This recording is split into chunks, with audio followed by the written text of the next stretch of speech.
Alright, mbalamusizaako banyamani bassebo. Mwenna buli mujja osinze okulwa akatambi kano gyekana kusanga aswenti buli bulungi. Mujje balakojja mutuusaako engalo. Olunaku lwakuna ennaku z'omwezi ziri 2 bwe mbaserabidde. Ziri 2 ezakonka ku mwezi ogwokuna omwaka 2026. Wattu mujje balakojja mutuusaako engalo nange njebale. Nzize ekipayo payo nadde mbasuubiza sigenda kujja naye waliwo bigudde nga saagala bireka bitambula nga birina okutambula. Menjagala nzije mbawe eside endala gye mutasobola kutegeera bulungi njimanyonya mugitegeere kale kyekindesa kipayo payo ate tuwaye ebigambo bino yakatoka na kulamusiza ka 20 bulungi mujabala kwa mutuusaako engalo mwenda bana Uganda bali mujosinze okula akatambi kano kwetola ensiyona abali mu America bekibuganisa mbalamusizaako abali mu Canada bekibuganisa mbalamusizaako abali mu UK mbalamusizaako buli kibuganisa za wonna nkulamusiza ka 20 bulungi obale kola abali musemazinga abali mbalamusizaako buli nsine ekibuganisa za mwosinzira okula akatambi kano ngoli ku semazinga abulaya nkulamusizaako gye bala kujja tusaako engalo kansole bulungi nkwagala nnyo bwe nva mu bulaya mbanjolekedde Asia mbalamusizaako mwenda bana Uganda buli osinzira okula akatambi kano ngoli mu Asia buli nsine ekibuganisa gye bagenda okunoonyeza ensimbi nkwagala nnyo webale kwebereramu tojjango ku bwe nva mu Asia mbanjolekedde Middle East mbalamusiza kansole bulungi mujje bala kujja mutuusaako engalo mwebale kola mwebale kwebereramu mbagala nnyo mbanjolekedde Africa bali mu Africa mwena balamusizaako gye wagenda okunoonyeza kigula magalidi baba na Uganda muri mu Africa mwebale kola mwebale kobera mwebale kwagala nsi yammwe mbagala kwati bwe nva mu Africa mbanyingidde Uganda bana Uganda mwena balamusizaako mu mambuka maserengeta mbukiika ddyo mbukiika kono kanswenti muri bulungi mwebale kola mbagala nnyo temujjango oko abali mu Kampala mukono wa Kiso Entebbe abali mu malwaliro abali mu maka gammwe nga mutaddeko TV gaggadde abali bibande by'enjawulo abali mu saluuni wonna wooli mbagala nnyo temujjango oko bwe malo babuzaako bwentyo ngenda kusaba ntambuliza akatambi kano na option abantu 10 sharing ngirako abantu 9 kama okasigadde okate ku TV okate ku account wa page atana mu gukiriro wano asobola okulera ku account yo lwaki nkusaba bwentyo obwenyi bw'ekitabo Uganda babujjako kati ate notification teziriiko ekyokubiri Facebook baagiri meetinga simanyi niyo bayakola atya bamuwamu ezebinyeebwa n'abegezaako ku meetinga nnyo information tetambula neffe tugiremera ku lw'ensonga nti at least ina added advantage okuva ku TikTok ibamusasula olu mu January okulimetinga information ine kwata government ya Museveni n'okwogera ku Museveni n'okwogera ku Kyagulanyi kati ng'otadde video nanga ya Kyagulanyi TikTok egirimetinga era egiteekako censorship y'ensonga lwaki kati information tekisobola kutambula kati nkusaba okusharinga information kiba kitegeeza omuntu ogenda musharingirako atalina access mu gukira asobola okuloleranga era ku kiko page yo account yo bwe tuvaawo njala mpite Mr. President wonna waali Robert Kyagulanyi Ssentamu musaba atuleko wonna security alati jenjagala muwa bweva ku Mr. President njala mumpitire bana Uganda mwenna buli omu gyali gyasinzira okulaba akatambi kano bwe malo basaba okumpita mumpitire Diddigi mumpitire Nyando Yosoferi bwe malo okumpita Diddigi Nyando Yosoferi mumpitire ano the Inspector General of Police mumpitire omwogezi w'amagye omwogezi wa polisi bana Uganda mwenna n'abantu begaba mwenna abafiriddwa abaana bammwe mujje wano kano ka video kalero ka mutwe ayino mutwe omugumu era nga gukola gugwenjagala wano bwoba toyina Windows ngalamu omutono nnyo nga toyagala kutegeera eno video gyesonyiwe ngegala kukwogera n'abantu abategeera balina RAM ali mu 5 point ne wona 0.5 GB RAM gyesonyi tojja gitegeera kwa tugenda kukola forensics w'ekika ekya waggulu ngenda kuambula mu 7 ne team ye yonna ngiteeke ku ttaka era kyekindeese nga bulijjo tusooka kuyisaawo obulango bugenda kubeera bubiri then tugenda ku video yatuleese nga bulijjo katusooke nakamu People Power Nation Platform United for a New Uganda Town Hall. People Power Nation Platform United for New Uganda Town Hall USA. Theme: United for Diaspora to Store Democracy, Justice and the Voice of People. Diaspora Leadership Summit. The key guest speaker is His Excellency Robert Kyagulanyi Ssentamu. The summit will take place on 18th of April 2026. It will be Saturday, time 11 p.m. US time. Address 75 Church St. Waltham, MA 02452, McDavid Middle School. Guest of honor will be Robert Kyagulanyi Ssentamu, the elected president of Uganda. Kali mwena bana Uganda bali mu ggwanga lya America. Abakulembeze ab'enkyukakyuka mu ggwanga lya America bonna bakyalimu empekemera bakutegeeza bagenda teekayo summit yabakulembeze bana Uganda mwena bagala enkyukakyuka mu beerenga naku z'omwezi 18 omwezi ogw'oku na ujja kubalwa mukaaga saa musanvu ebisigadde byonna mujja bitegeera akalango keeko njagala nkayiseewo mu bwangu ate tugenda tukola ebirala keeko mwenda bali mu America tosubwa nti omukulembeze ekirungi ali eyo mubeere eyo mu budde mu ngeri yonna esobola. Alright, ako tukavuddeko katugende kalanga kokubiri. Akalanga kokubiri. National Platform People Power UK Chapter. National Platform People Power UK Chapter. People Power National Platform UK. Join us for a demonstration at the Foreign Commonwealth and Development Offices, King Charles Street, London, SW1A 2AH. The demonstration will take place on Friday, 10th April 2026, 11 a.m. up to 17 p.m. UK time. The theme, Speak Up, Prime Minister Keir Starmer, Yvonne Cooper, and Baroness Chapman put people before trade and profits in Uganda. Sanction Dictator Museveni. For more information, please contact the leadership of National Platform UK Chapter for more information about this demonstration. Kale mwenda na Uganda bali mu UK mbapategeeza nti ejja kubeeyo kwekalakaasa ng'ennaku z'omwezi ejja kubeeyo kwekalakaasa ng'ennaku z'omwezi ziizo ennaku z'omwezi 10 omwezi guno gwennyini mu ggwanga lya Bungereza. Kalakasa kuno kugenda kubeera mu ggwanga lya Bungereza ku ndagiriro eya the Foreign Commonwealth and Development Offices ku King Charles Street, London, SW 1A 2AH Lwakutaano ennaku z'omwezi 10 omwezi ogwokuna omwaka 2026. Kale mwena mubeereyo mu bwangu then tulyoke tulabe ki ekiddako mu ngeri yonna esoboka. Akalango kaba kawedde tuba tugenda butereevu mu program eyatuleese. Alright, tugenda kuyita mu bwangu eno video ngenda gikolera essaawa emu n'ekitundu then njimale njite mutambuza akatambi kano. Tugenda tandikirawa katusooke nga sinagenda ku security alert. Kansooke ntwale okusaasira kwange eri abazadde abooluganda bakona emikwano ab'amabujje agatulimbuddwa mu nkola ey'ekifuula nnenge y'amawulire okugezaako okukyankalanya n'okusasamaza abantu okubajja ku miramwa emituufu n'akatabanguko akali mu Uganda.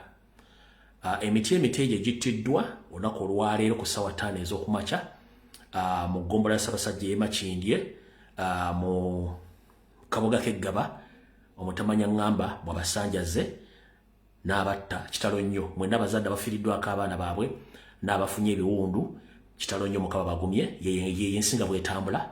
Naye njagala bategeeza nti mu myezi 2 babegera lina bategeeza ku kintu ekyo.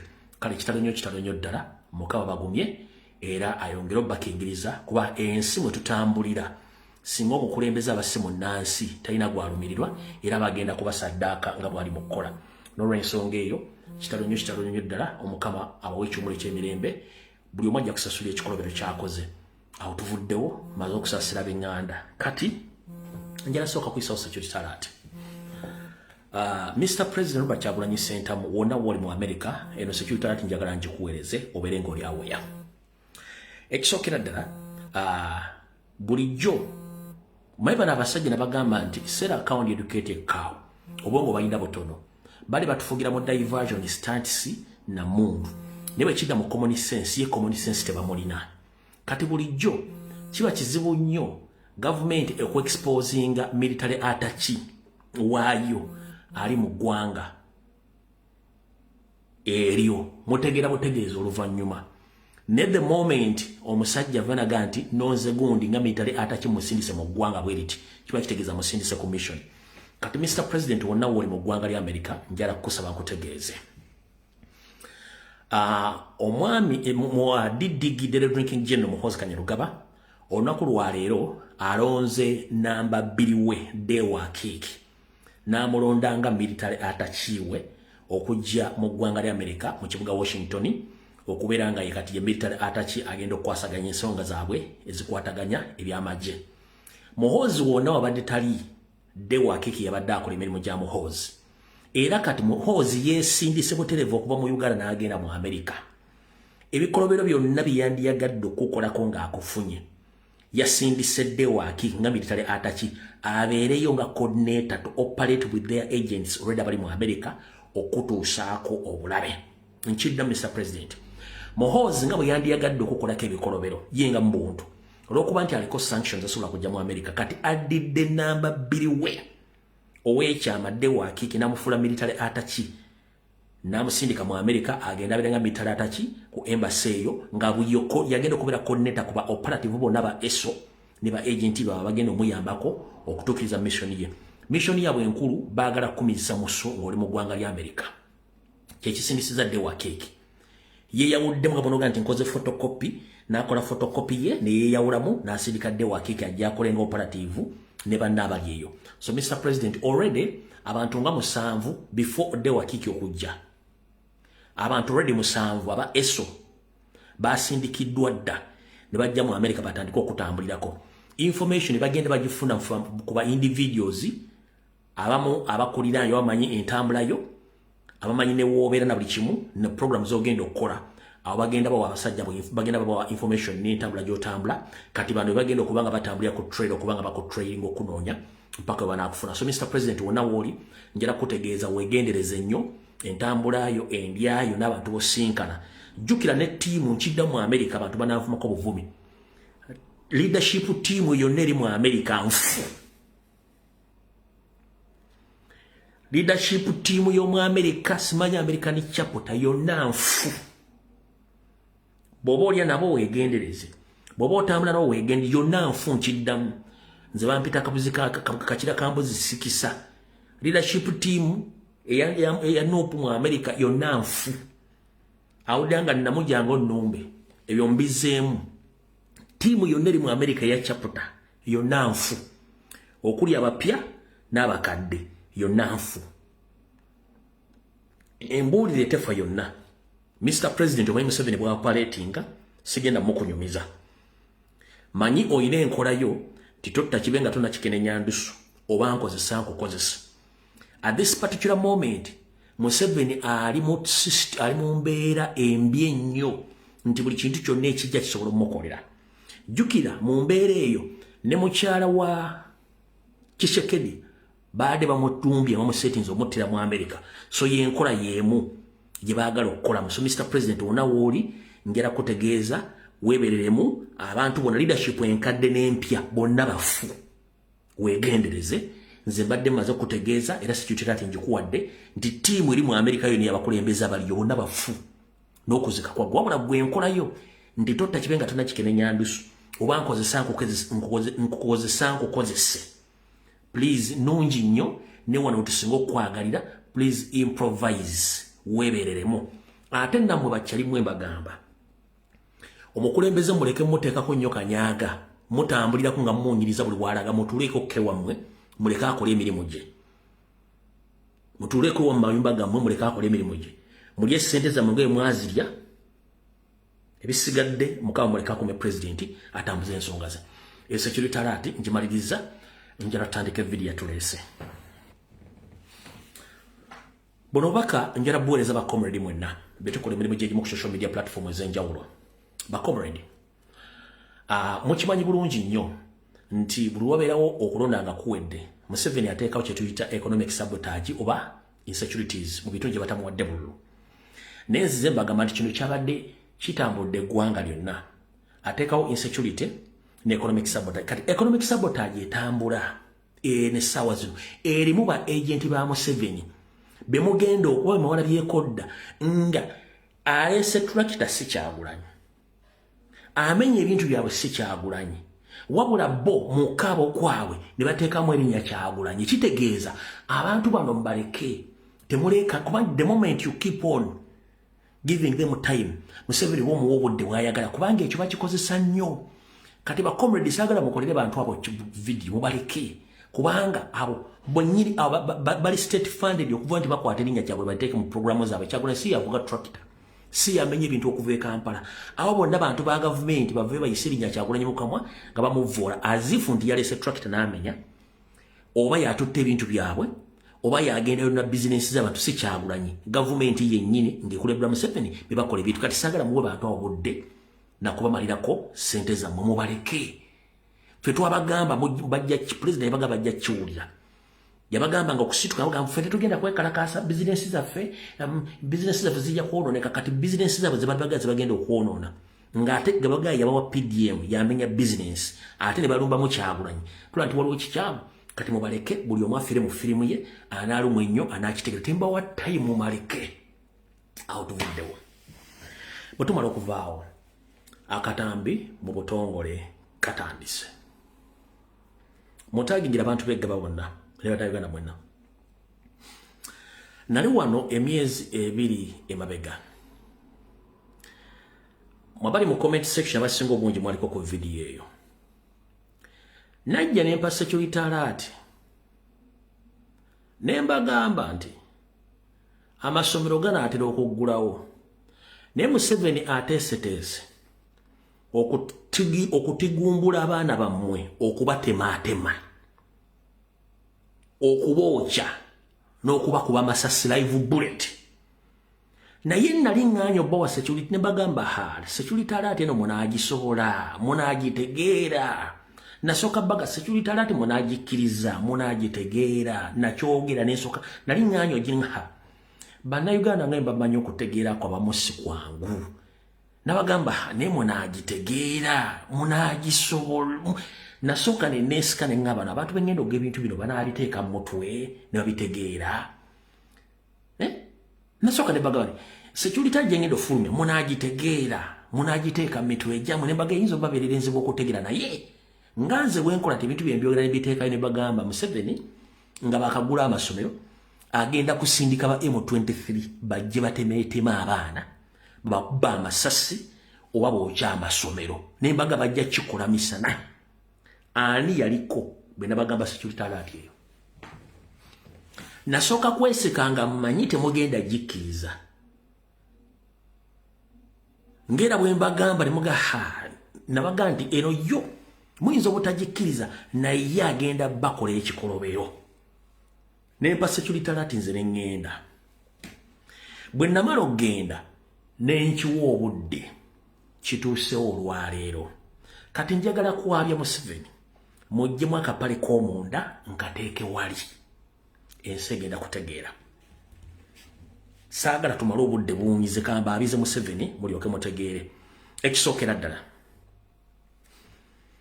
ndi wano okubategeeza Guy atemudde abaana Guy operative si muntu wa bulijjo musirikale. Guy atemudde abaana operative wabula bwe mba munoonyereza ekisookera ddala nsooka kukwata bannannyini kasomero ako bakaddekeya bensooka okukwata. Lwaki Guy operative? 1 suspect yenna bwe bamukwata facial expression body language ebeera bika bulungi no unbothered tabirinako. Ekisookera ddala weapon gyakozesezza tolina wogirabirako nti bagikutte bagitadde wano. Secondly, time watugumbulidde abaana bano. Time abaana abeera bali mu kirasi tebalikkirizwa kubeera bweru. Abasomesa abadde bakuma abaana bwe balina okubeera questionable okubabuuza. Omuntu ono yazza atya yayingidde atya bagenda nti yasoma ofisi y'edimaster. Ekyo n'ekibuuzo kiri awo. Kati ekituufu kiri nti Guy atugumbudde abaana operative. Nabagambye nti bajja kukola diversion. In fact kuno okutugumbula kw'abaana bakukoze nga diversion. Era ebayambye nnyo. Njagala osooka ebibuuzo bino wammanga. 1 bulijjo ye waki nsooka eyo kansooke wano. Lwaki poliisi etuuse mangu? Kyekibuuzo kisooka. Lwaki department zonna ez'ebyokwerinda zituuse mangu? Lwaki international media ziwadde airplay ekintu kino than ekyuwa ekyali wamuwanga kivumbi? Sooka obuuze lwaki international media zifulumiza amawulire ago ku speed ya waggulu? Kubanga nabagambye Alan Kasujja gwe mulimu gwe. Alan Kasujja gwe bakwasa media center gwe mulimu gwe aina contact za media zone ziri international. International media ziposting zina ziplaying amawulire ku speed ya iri. Police ebitongole byonna bituuse mbwangu. Ompulya bulungi nnyo kyekisookera ddala. Guy protecting the guy than any other suspect mu Ugandan history. Why? Ebitongole byonna police, SFC, military, jati, puso byonna biweddeyo. Lwaki nga protecting operative wawe. Operative ya Arua. Ekisokera ddala. 1. Mwenna bamanya abasirikale. Body shape y'abasirikale mugimanyi bulungi nnyo. Body shape y'omusajja ono ya military operative. Secondly, enviiri size yazo yennyini mulaga nti operative. Kati temutafokasinzeeko nnyo. Omusajja ono abadde ayambadde tactical watch, tactical military watch. Umanyi mwe bintu mbira bulala. Mubira bulala futubira mu ndala mu nkola ndala.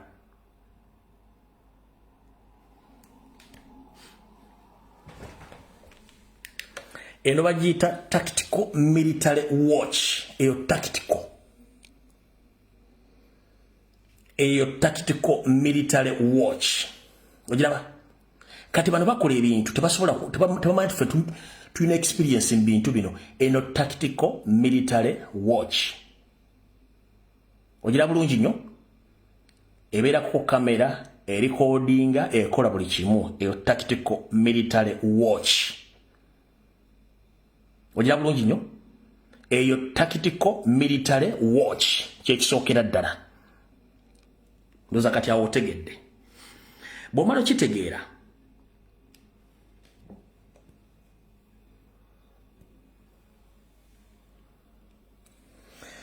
Facial expression and body language, he's unbothered.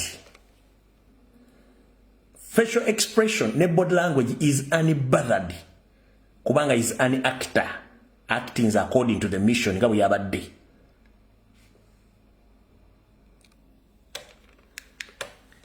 Ekyo mukimaze kitegeera.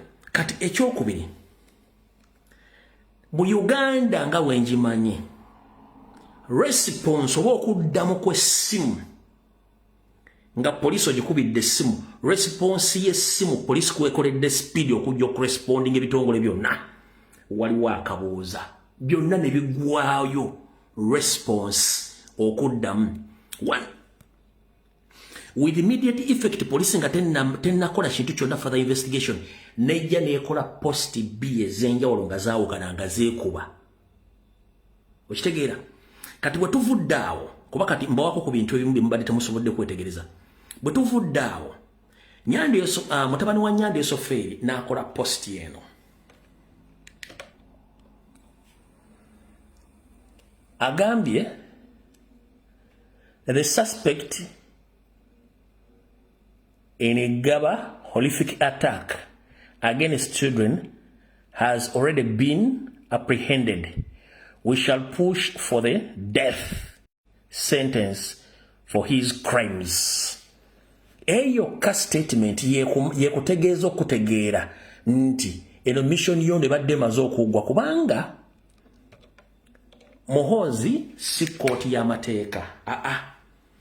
Muhoozi si kooti y'amateeka.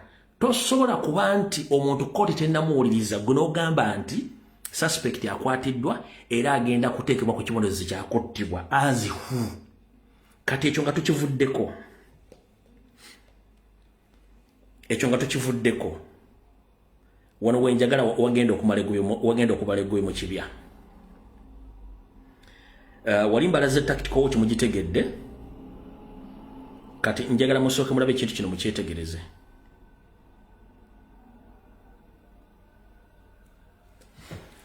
The moment olaba Franka Mwesigwa ono ye director operations police, the moment olaba ono ne inspector general police nga bazze manya nti enebadde inside job nabano bonna balaba ebadde inside job bano bonna balaba to respond enebadde inside job omulimu ogwo batumiddwa okukola to divert. In fact eno diversion causes obulamu bw'abaana bato okufa o capturing amawulire enebadde diversion o capturing amawulire eri abatajja kitegeera nenge ebadde staged diversion naye nga batiddemu abaana abato kati wano wali okuna n'okombeso wano bakugambye bassa abaana bameka basatu polisi mbagirawo nejja ekola statement bbiri nga zaawukana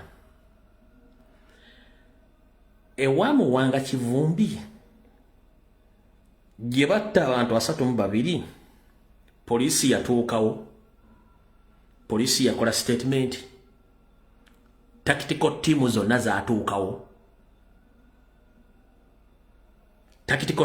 zaatuukawo omanyi bano beerabira bye bakola nkubuuza owamanga Kivumbi gye batta abantu 32 baga nti bassa abantu 17 tactical team zonna zaatuukawo tezaatuukawo lwaki kubanga guli gwali muzannyo gwakola ki ogwafulopinga nga tebasobola kujja ki explaininga kati guno gubeezannyidde ng'operative waabwe babadde kye balina okusooka okukola to secure their operative.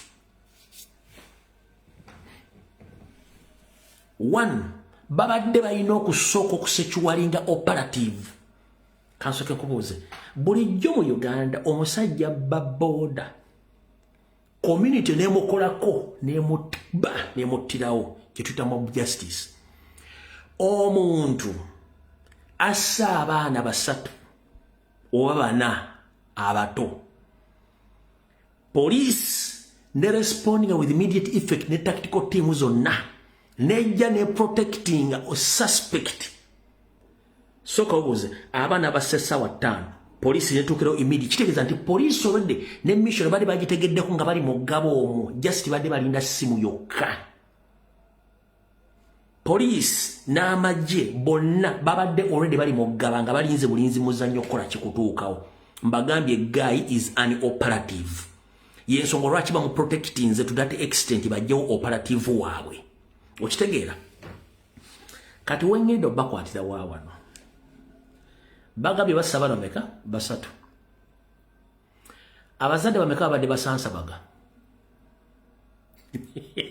yes bassa abaana kale bassa abaana bana abazadde bameka babadde basansabaga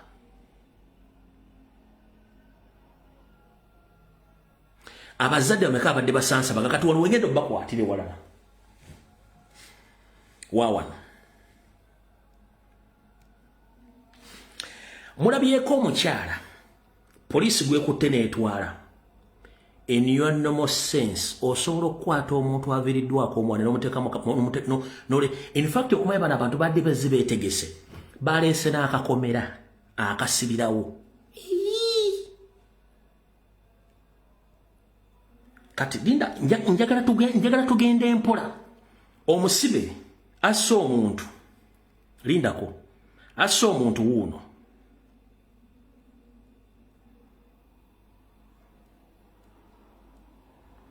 katugende wano mpola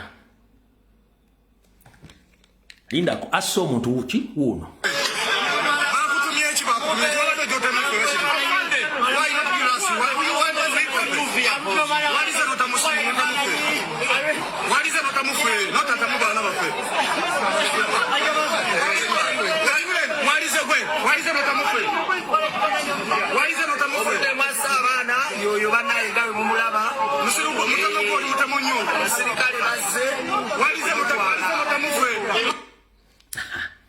oyani oye musirikale bamutadde kaba ye mutemu bamutadde kabanga likati wano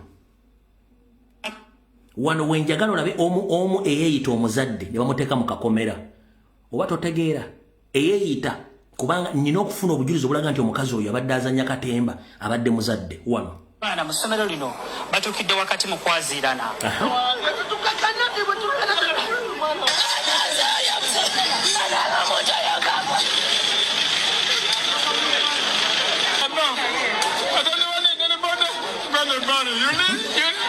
kyokka waliwo abamu ku bazadde abakayukidde poliisi olw'okulwawo okubakkiriza okutwala abaana baabwe abasimatusa okufa.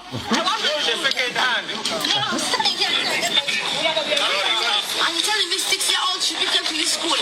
When they murdered their baby class, give me the children now. I'm not keeping quiet. I was calm until you carried me.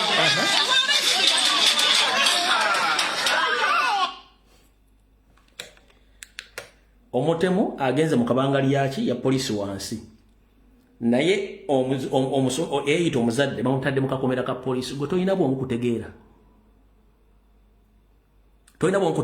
so eno diversion ekostinze obulamu bw'abantu. This is a total political diversion which was created by the state. Remember, there are so many incidents which are taking place in Uganda which the government can't come out to explain, so they had to create a diversion. Nobody knew, but for me, I knew that it will happen very soon. Let me first remind you, first and foremost, they have tried their level best to create stunts and diversion on social media and even on mainstream media, but they failed to caught up with the forces from the public. So they had to sit down to set a well-organized and planned diversion which can clearly caught the eyes and the international media, whereby if that gentleman killed grown-up people, it wouldn't go viral. But they sat down well and they planned that we must kill their children. It will go viral as they planned, and indeed it has worked for them. One, guy yo singa abadde agenze mu second wa primary natta abantu bakulu mu kibate kigenda kenda wala nnyo ne baatule bagamba tugende tutto obwana obuto kijja kufuna kijja kukola amawulire mangi nnyo. Ekyo baakipulaninze bulungi nnyo nti botto obwana buno obuto kijja kukwatamu ne international community ejja kukola kijja kipiikinga kyebakoze. Kati mukulu Abasi Yakagaba, Muhoozi Kainerugaba and your team, for us, we don't care how many Ugandans you kill. But the fact is, your government is about to collapse. And we are still witnessing other diversion and stunts which might claim the lives of people, of innocent Ugandans. You sat with your team, you staged a deadly blood diversion against the juvenile. That is wrong. Ekyo kikyamu. Batudde ne ba staging nti singa ono abadde assa abantu bakukiba tikikola mawulire wabula baatu bagatulina kutta bwana buto bwa kindergarten kijja kukwata amawulire g'ensi yonna. Kijja kukwata amawulire g'ensi yonna. Eno diversion, yes, etutta obulamu bw'abaana abato kibi nnyo, naye kino kinalina kibaga emyezi ebiri bagenda nti muzza abaana mu masomero Museveni apulaninga ABCD nga bwe nakibaga bwe bakikoze. Nyongero bajjukiza nti ono abadde operative, abadde ne tactical watch. Secondly, kimubali temutategeera, omuntu omwe ayina lwamu omutono ayinza obutategeera. Kati fe bakozeko ku intelligence nsobola otunulya obunemanya nti ono musirikale ennyambala gy'ayambadde n'ebintu ebimuliko. Ebiseera bisinga abantu ba bulijjo bambala nnyo essaawa ku mukono gwaki ogwa ddyo. Abasirikale bambala nnyo essaawa ku mukono ogwa kkono. Kati noona essaawa tactical watch ebadde ku mukono gwaki ku mukono ogwa kkono. Era kyovula nti wawaddewo resistance y'amaanyi okuprotectinga agent waabwe. Enviiri, protection, tactical watch n'omukono ogwa kkono kwadde ayambalidde essaawa. That is it. One. Teriyo muntu kabeere Dimasita kabeeraani. From nowhere, guy najja nayingira mu office n'afuluma n'anoonya abaana n'atandika kusanjaga omuko omunga gw'otunula down. No, it is impossible.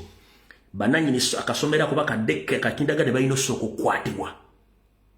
Bamanyi bulungi nnyo mission era bagimanyi. Kuno kuliko abasiri ba NRM mwagera awalumbi beeyogera si bituufu. Fe okumanya abasirikale ne information tekitagisa budde. Enviiri essaawa gyambadde ku mukono ogwa kkono ate nga it's a military tactical watch. Protection gye bamuwadde tabaddeeko wadde ekisago n'eki. Response ya police engeri gyetuusemu ttiimu zonna okutuukawo eriko question mark. So byebyo ebintu bye temujja kutegeera bye njagadde obategeeza wano Nyambule gavumenti ya Nyondo esofeeri n'obutemu bakoze. Abaana mubasse naye ekyo kikyamu. So saagala ko mulidi nddamu kwensansa bagaba na Uganda Museveni yasse abaana bano. Information agibawa 2 months back. Ne mbagamba nti bagenda kukola ekintu ekyo. ola mubbi wa boda mukuba nafa naye omuntu asse omuntu poliisi nejja mu ddakiika 2 buli kitongole kya poliisi ne kijja ye mumubadde ki kankulageko wano ewama nga kivubi batta abantu almost 3 mwaba poliisi teyalinye wadde okola ekintu kyonna naye wano bassa abaana ababiri buli kitongole kya poliisi kibaddewo njagawulize statement yono musajja ulira Today, Thursday, 2nd April, at around 11 a.m., the police in Gaba responded to a distress call reporting an individual allegedly attacking children at Gaba Early Childhood Development Program, a daycare center located in Gaba Parish, Makindye Division, Kampala City. The responding officers managed to arrest the suspect at the scene, whom we have identified as 39-year-old Okelo Christopher Onyum. Preliminary findings confirm the tragic loss of 4 minors during the incident. The deceased have been identified as Etuk Gideon, a male juvenile, aged approximately 2 years. Kaise Alungat, a female juvenile, also aged approximately 2 years. Ignatius Serwange, a male juvenile, aged approximately 3 years. And Ryan Odeke, a male juvenile, approximately 2 years of age. All victims were pupils of the same daycare facility.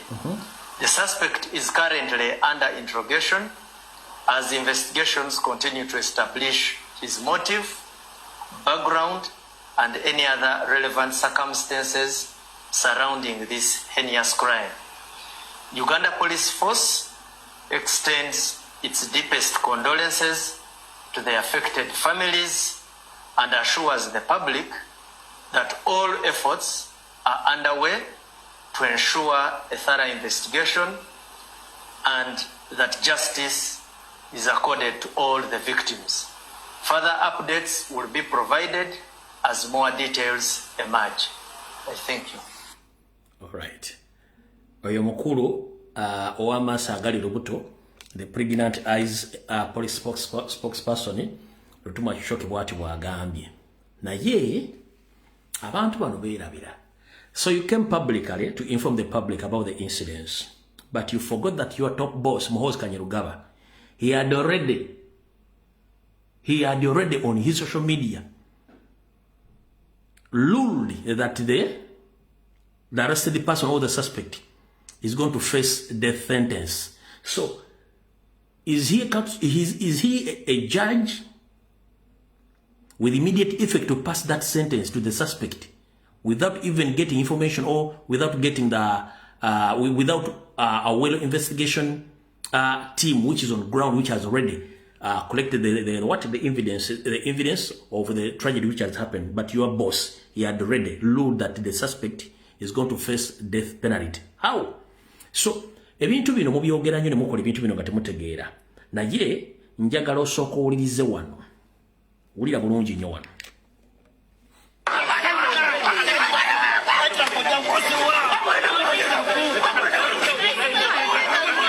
Zibadde ssaawa nga mukaaga ez'emisana Mutemo Christopher Okelo nnyo n'ayingira essomero ligaba Early Childhood Center erisangibwa eGaba Mugombola y'e Makindye ne yeesonga mu ofiisi y'omukulu w'essomero. Bw'afulumyewo tekitegeerekese kiki mujje mu mbeera n'akwata obwambe bwe yayingidde nabwo mu ssomero n'akkira amabujja agatalina kigamukoze n'atandika okugasanjaga omu ku omu. Bagenze okumukwata nga bw'ayingidde mu ofiisi y'Headmaster ne boogera badde boogera ku ki? Kubanga singa avudde buvina ajja n'ayingira n'atandikirawo kusanjaga byanjawulo, naye asoose waani Headmaster ne boogera. Lutuma Kishoke Omutemu yayingidde eriddekeya wekiddekeya nti walina okubeerawo security officer owa security akuuma owa security abaddewo. Kyekibuuzo ekisooka bwebanga bwanga camp tebadde na security officer suspect oba omutulugumbuzi asoose headmaster boogedde kye kibadde kimulese headmaster era boogedde emboozi ki wayingiridde abaana babadde ludda wa abattidde munda mu kizimbe battidde mu compound byonna temune mbyogeddeko omanyimu abasajja ba NRA mulimba daycare naturally babeerawo ne security man oba gate man ompulya bulungi nnyo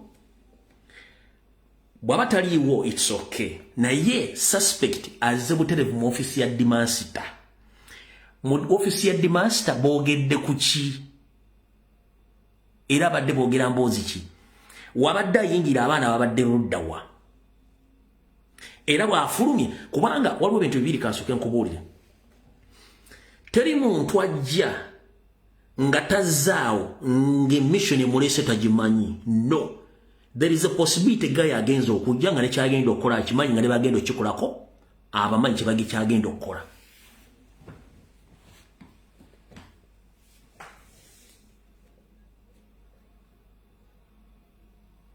kubanga omuntu omutemu ekiba kimulese kiba kyakutemula wasangira omwana wamutemulira tasooka genda headmaster no omutemu yenna ekiba kimulese kiringa omubbi okujja mu maka ago tasooka gandi wanfumbira kachayi musooke mala okunywamu awo mumpene kagati mukateeteko bulubandi mumpene ku binyeebwa bw'amala okuneraga kati ngenda nzize kubabba mu mpepo kyemunda waliwo kiro yeyomubbi nga asoku mwe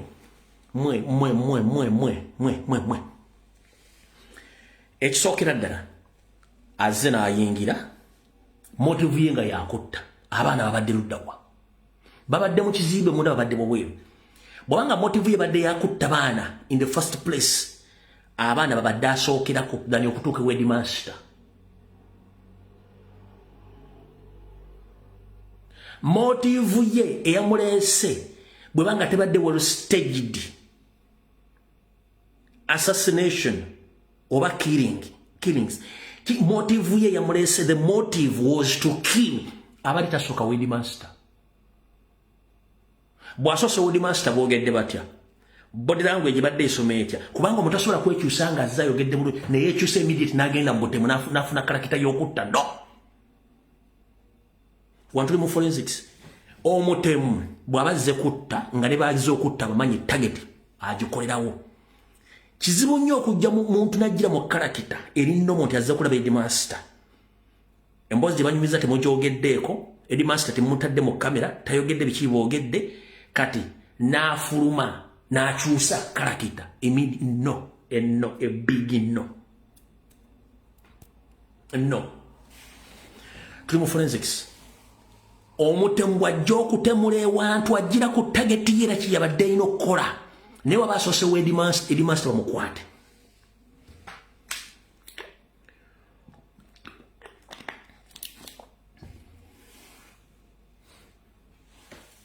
headmaster bamukwate bino byenjogera mubimanyi bulungi ate ono guy wotunda physical appearance ye bana basajja ba M23 ono si mulugwala jo nakoze video nga mbanyumiza ebintu byali eruweero exactly ono kyakoze tekyawukanako nakiri kye nabanyumiza ekyeruweero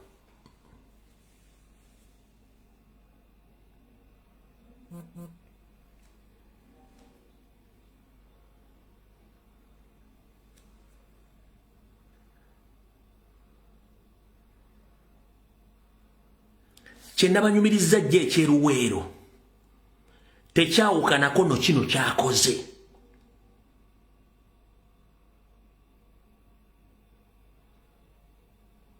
video nagitaddeyo jjo gyeri bwe nabanyumiriza abanyarwanda bamuseveni bye yaleeta bibuuko bye bakola mu Buganda ne basalasala abantu from nowhere kati kibalondola buli wamu aba NRA mukunukuwe bali abasiru niyo genda mubuuza wabaddewo omukuume nti kale taliiwo abaana babasanzeewa ekigendwa ky'omutemu kubadde kutta era se abaana lwaki yasose headmaster ng'ekikolwa ekyamulesa adde akimanyi nti weekirira akirabyeko.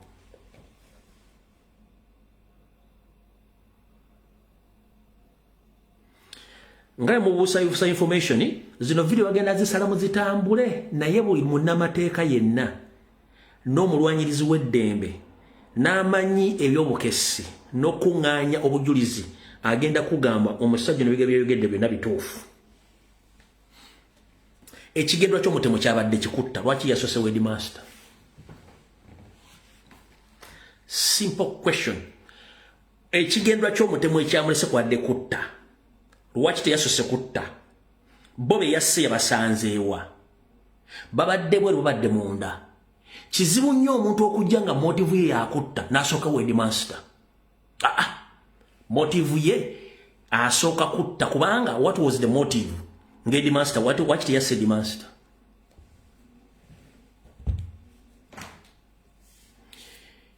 Bwabanga yabadde azze kutta nga motive ye yakutta kiti yasse ku headmaster ye nyini gwabadde naye face to face what yasse ku headmaster?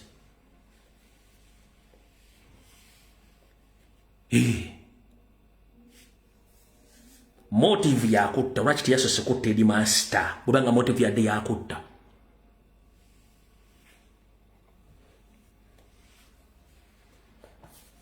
Lwaki teyasose kutta headmaster oba abadde bakuuma abaana lwaki tasseeko omu obanga motive ya ekigendwa nga kyadde kyakutta ekyamulese nga kyakutta yabadde alina kusooka kutta oyo gwe yasinkanye in the first place n'alyoka akwata abaana ate nakino teri muntu asobola kukwata akambe n'asala omwana asooka nga timu yonna staff basirise tekuli asobola genda kwanga muntu ono n'akwata owokubiri n'amuyuza timu nga tesobola kwanganga muntu oyo n'akwata owokusatu n'amuyuza timu nga tesobola kwanganga muntu oyo n'akwata omwana owokuna n'amuyuza nga timu tesobola kwanganga muntu oyo. Mujje wa gats ezikuba essimu poliisi nejja with immediate effect ewama nga kivumi nga teyajjayo.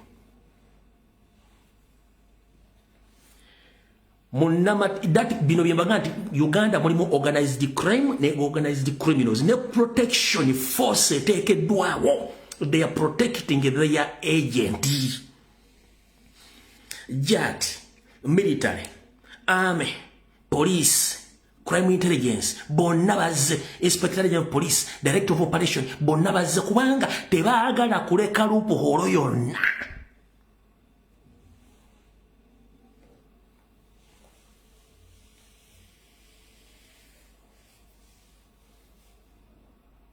Tebaagala kuleka mutu ata gwonna naye nze nabadde nabakutte dda. Suspect mubazi omubambulira mumutedde ku mmeeza mumutegedde bulungi nnyo embeera z'abadde. He is not bothered. Wabula bagenda kugamba nti is mentally sick. Eyo statement mugirinde. Bagenda bagamba is mentally sick era muyiza obutaddamu mulaba wantu wonna. Lwaki? Eyatta omuyindi eyali awala ssente ku parliament mwaddamu ne mumulyako ewantu wonna.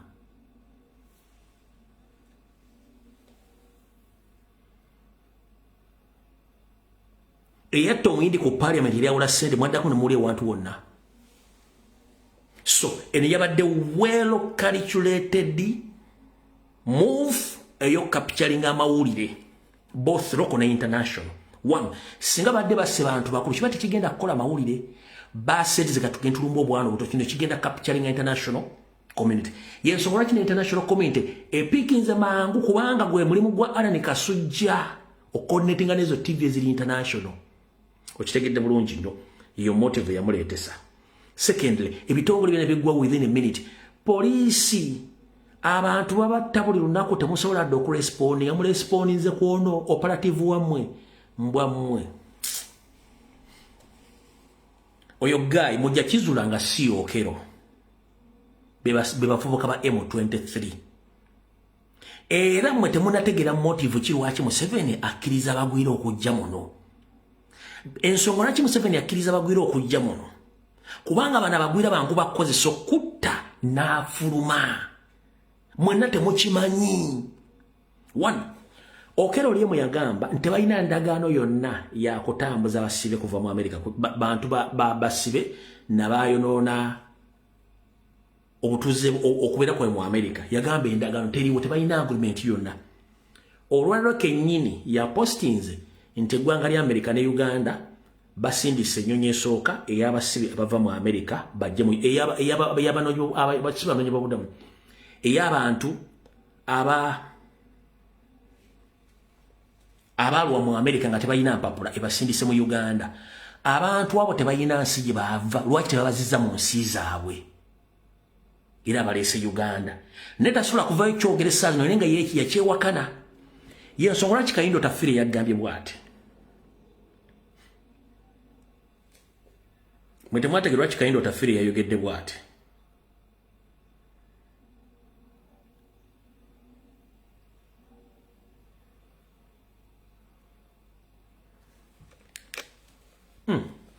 Akakiiko ka Paalamenti akalondoola ensonga z'omunda mu ggwanga kasisinkanye minisitule ekola ku nsonga z'omunda mu ggwanga n'ebitongole eby'enjawulo okuli n'ekitongole ekikola ku ndagamuntu ki National Identification and Registration Authority NIRA okubaako ensonga ze baanukula ku nsonga z'okuwandiisa abantu. On MTN or Airtel lines, it is possible. How do they get messages? Ababaka batandise na kubuuza minisita w'ensonga z'omunda mu ggwanga General Kayindo Tafire annyonnyole ku nsonga y'abagwira okukkiriza ng'Abasomaali, Abasudani, ab'e Djibouti, ab'e Eritreans n'abalala abongedde okuyingira eggwanga n'okusenga mu bifo eby'enjawulo mu ggwanga okugeza nga Gaba, Kabalagala, Makindye, Kansanga n'awalala nga n'okukola bakolera ddala emirimu egifaanana n'egy'abannansi nga n'okuvuganya bavuganya. What is this legality? Are they allowed also to operate saloons? Are they allowed to do pedicures? Because they are doing this. The housing system in that area, now the internal affairs, are these people legally having working permits? Mukwanukula Minisita Tafire agamba gavumenti yekubiriza abagwira bano okwebeereramu ng'enjogera y'ennaku zino bweri bakole basobole okwebeezaawo baleme kutunuulira ssente yamu wa musolo kyokka asabye bannayuganda bave mu kwemulugunya n'okukuba emimiro ku nsonga eno wabula bakole ebibagasa. So when they are here, we encourage them to work so that they can support themselves other than living off the taxpayer. These refugees and foreigners engage where Ugandans have not seen that opportunity. We should encourage Ugandans to dominate those trades other than complain about competition. Ndozo otegedde. Era incidents eguddewa Gaba. Mu video eno wadde mochi yadde Gaba Road, Makindye division. Zamutegedde bulungi nnyo. So bana abantu bakola buli kintu kyonna nga bakimanye. Kati waliwo olutalo olugenda maaso. M23 bagigobye Congo. Kagame tajagala waayo. Erina kudda Uganda. Ne Uganda bakimanyi M23 bakimanyi Museveni yabalyamu olukwe. Mugenda kulya abantu nga bafa mu bitundu by'e Western Uganda nga bafa. Era olutalo gye luli. Silently gye luli. Silent gye luli. M23 ga mwatulyamu olukwe ne mutukoze ne mukozesa ebikolobero kati mwagala tubeere Rwanda temwagala tubeere Uganda kati mugenda kuli ekigendo tokota. Tugenda mu kintu kye mutamanyi mmwe. Tugenda mu kintu kye mutamanyi ku baana batufuga bagwira. Y'ensonga lwaki abantu bali mu kuttibwa. So mugenda kuzula ng'oyo musajja si Okero. Secondly nga yimu ku basajja ba M23 gongamba oti omuntu asse omuntu tafunyeko wadde ka scratch n'akamu ngali comfortable nnyo. Ngali comfortable nnyo talina wadde kyatidde n'afuna protection to the extent nga terina bakubina live bullets. Oyagala kungamba ku basirikale bonna tekuli alina mwana gwe yali azadde osobola okukkiriza omuntu wa protection yeyo.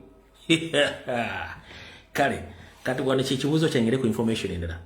Yes, Muhoza agambye nti suspect bamukutte era bagenda mu kibonerezo kya kuttibwa. Lwaki temuleseko crime scene bannansi ne bamwekolerako lwaki mumugyewo mugenda okuwa ekibonerezo ky'okufa.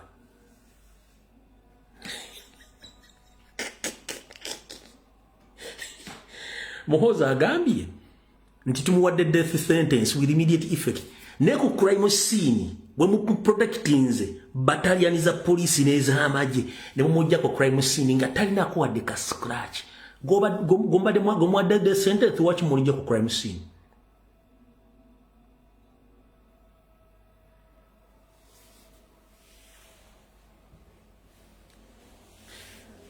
Speed kwa mu responding de kitegeeza mwadde mwagazaringidde ddala ddala mu gabo nga mwemuli oba kubiddaani essimu n'agiconnectinga n'egenda enagulu n'egenda luddawa n'ejjamu n'ebitongole biggwayo mwakali ebya by'enkoko mbwammwe kati ngenda kuva waawo ngenda bagamba abazadde mwena bafiiddwa abaana bammwe kitalo nnyo ddala state ye basse si musajja Museveni yasse abaana bammwe ng'agezaako kulyetinga kiwozi kigenda kukwata mawulire lwaki ebintu bingi bitambula mu gavumenti nga gavumenti ebasobedde nkiddamu abazadde bafiiriddwa abaana bataata bamaama bakojja basenga kitalo nnyo Museveni yasse abaana bammwe ne gavumenti ye nga bakulyetinga emboozi egenda okukwata amawulire ne ku international level kyovula nti poliisi yonna eweddeyo amagye gaweddeyo balese n'obukomera ku muntu omu suspect bamutadde mu kabangali wansi ate omuzadde akane wone gwe basse bamutadde mu kamokomera kamotoka kekomera ne bakuba n'amasasi agasukka mu 300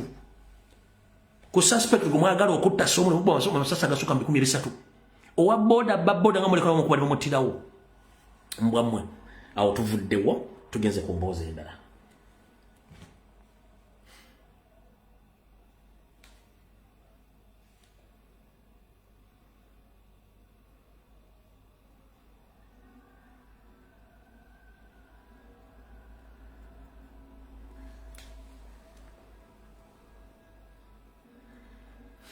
video ezimu sisobola zizanya olw'ensonga zirimu omusaayi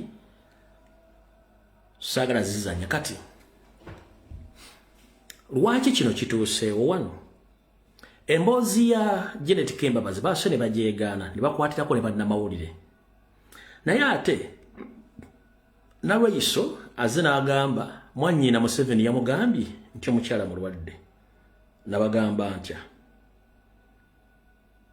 ekisizza abaana bano kujjawo mawulire ago ekisizza abaana kujjawo mawulire nti Kyagulanyi ali mu Amerika ali mu kukola nteekateeka zakulaba nti Museveni bamusalako buli kimu ekisizza abaana abo kwe kulaba nti baleese etteeka ne tulukubirawo ne bayita etteeka ne bayita Kyagulanyi ery'okumusiba emyaka 2 ekisizza abaana abo kwe kulaba nti babadde bayisizza ebintu bingi mu parliament n'essente zitali mu mateeka kyekisizza abaana abo ekizibu kyabwe bakiyita Robert Kyagulanyi Ssentamu kubanga bano abasajja tebamanyidde kukola kikubanga kino ekyako economic sabotage kiganye okupiikinga bagenzi bamenya amayumba g'abantu bamenya bizinesi z'abantu kiganye okupiikinga mu public bati bakifaako tekikutte nnyo attention y'abantu Mirembe bedding zisimaine ensambya furniture olugera abantu baluvudde mu terukyalina makulu kubanga the more you keep on talking about something it loses meaning kyalozinze meaning ne baleta olutalo simanya ani olutalo ne lugaana ompulya bulungi nnyo ne baleta olutalo lwa Balamu naleta nakana akakazi akasiiwuufu baka na Uganda baka na Tanzania kanasomeka kashira price n'atona abaana bali mu office ya Balamu olwo ekigaana ne bagattako Bajjombo simanya ati yazala mu shira price sima biki ne kigaana bagezezaako kulyetinga emboozi awo ne zigaana okukwata ebyo kibadde balina okukola kati ekiddako katututeyo abaana abato bano kiryoke kifune momentum so tebagamba nti bano tebasse bantu bano nga tebagala kapi era kibakoledde bulungi nnyo era kikutta amawulire ne gyala bagamba mwenda bannanshukanya bannayuganda mwenna abaana bammwe babasse nga bagala kukola mawulire ekisizza abaana bammwe kukola mawulire goyinza okugamba nkulimba Nalweyiso wuuno nga yeeyogerera saagala ogende nti byenjogedde sibiinaku mutwe n'amagulu Mwanyinaze Yoweri Museveni yatubuulidde nti mama yalwala muuko naye nga kati akubye ku matu. Amina. Alioke. Katongere omusabira atererere ddala. Mwongere okusaba naye munange ebyo nabiraba mu ddwaliro. Ntera okugenda mu ddwaliro ne ngamba katusabe olugalawo oluggi. Ngodako bibyo? Ngodako bibyo. Tibasaba abantu. Kati tumusabire ate ne Uganda naye kati mune twagimanyira ffena twagimanyira kubanga nze bambika leero olulala bambikako wali omukwano gwange mumagye najja ne kuleeta 2 ez'okunywera mu lumbe ne tuzinywa naye Uganda kubika kuguma oli bwakulaba ng'oli nakasero bakugulyawo gate kyalimu ICU kati ebyo twabimanyira nakati bibadde babyogerako mama yafudde yakoze atya naye mama gyali mulamu Amin. Mukyala Proscovia Naraiso omulamu tabera mu ddwaliro. Ekirungi ogambye ensi nti mwannyoko Museveni yabagambye nti Janet Kembabazi mulwadde ali mu ggala gye bamukanika. Ekyo kiba kimala.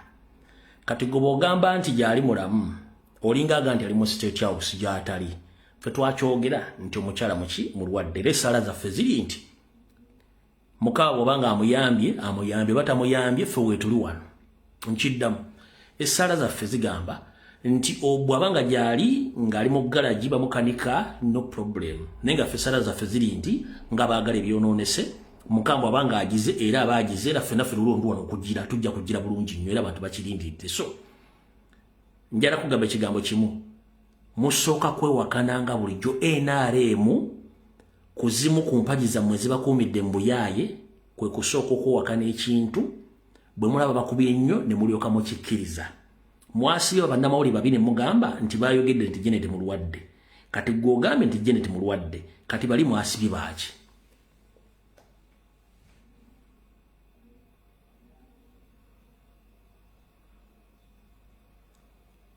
Mwasibi baaki? Mwe mulina ekizibu kimu kiri bwe kiti. Mukola nnyo ebikolobero naye temwagala kukola kibakolako bikolobero. Kati kansooke mbategeeza ekigambo kino.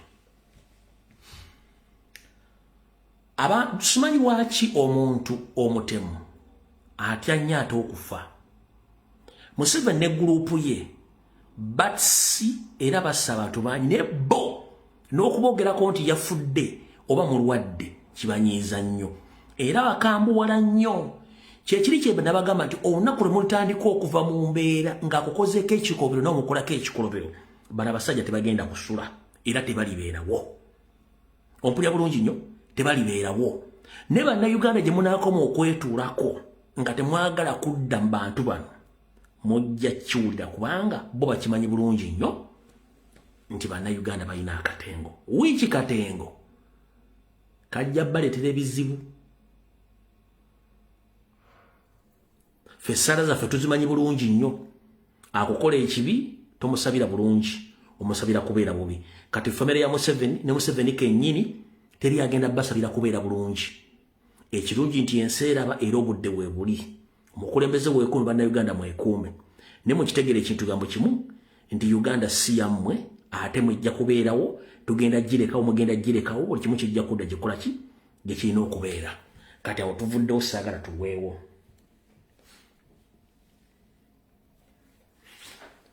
Kati bwe nakola video ne mbagamba nti bakoze etteeka lye bayita protection of the sovereignty. Ne mbagamba nti batudde mu sseeke yaabwe. Etteeka balikoledde president. Kati n'etteeka lyennyini lyennyini lyabakubye. Etteeka lyennyini lyabakubye lyafunye international attention. Era ne balina Kenya video bazifulumiza nga bakondeminga okukola etteeka nga litagetinga president Kyagulanyi Ssentamu. Badde balina okukola buli ekyetaagisa kyonna okudaivatinga abantu. Balebe kuteeka focus ku tteeka eryo ng'etteeka libaswaza. Bwe nalikubye ne balyoka bava ne bakola ki? Ne batandika oddisaasaanya lyabalidde. Kati ne mbagamba nti etteeka eryo bamaze oddiwandiika baagala ditabulinga before liyitenga parliament enkadde tennavaako.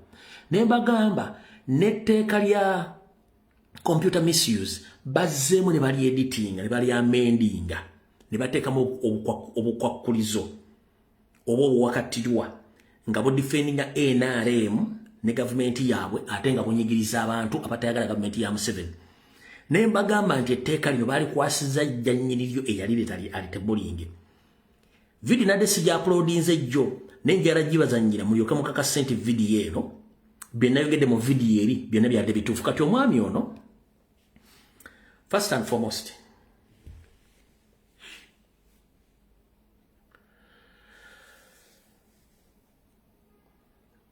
waliwo ekigambo kibayita akanyoomonyomo. Akanyoomonyomo kagenda kotta bannayuganda.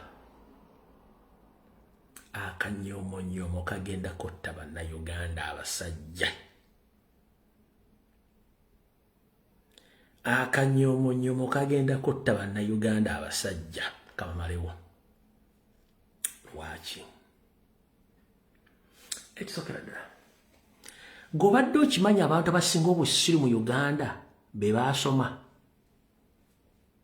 Era obadde okimanyi nti okusoma kuyamba abasiru okwekweka obusiru bwabwe naye nga abasoma basiru nnyo. Nkiddamu statement ngikwate bulungi. Okusoma kuyamba abasiru okwekweka emabega w'obutategeera. Lwaki?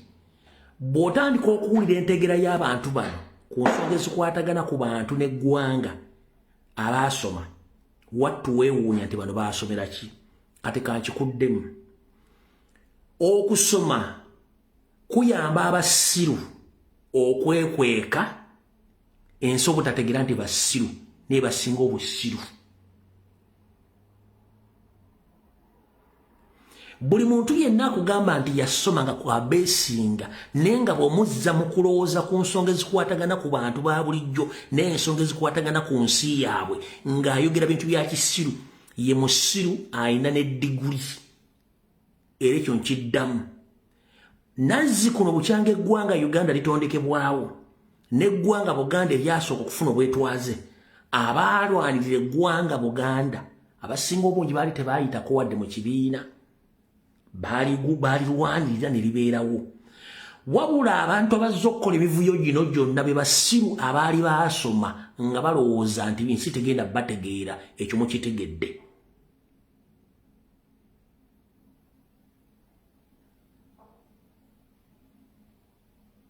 Okuva n'olwa tebaga nti omuntu oyasoma ayina amagezi. No, ebeera camouflage, mu Luzungu bagiyita camouflage. Okwekweka mu kintu kikulabisa oba obuulirire mu kintu ekyo kifaanana ekintu ekiri awo naye ng'ekituufu si kyoli. Kati be basajja bonna abali mu Uganda bannabyabufuzi abalowooza nti bategeera naye nga tebategeera. Bw'owulira Yusufu Nsibambi asomesa amateeka emakere ebintu byayogera ne weebuuza be yasomesa baayita mateeka ki ge bapulakitisinga.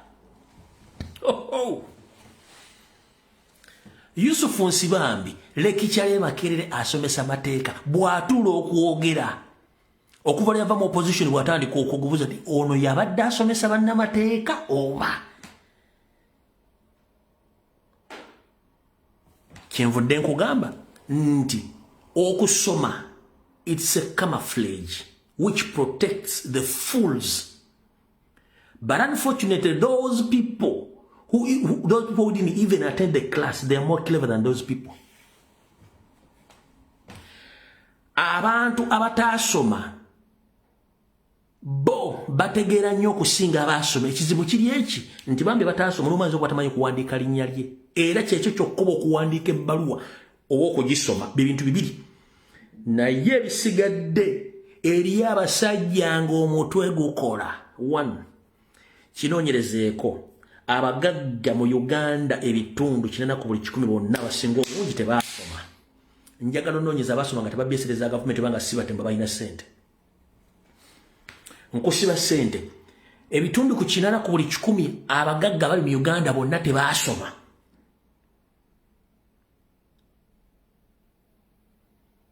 Ate be bakozesa abasoma.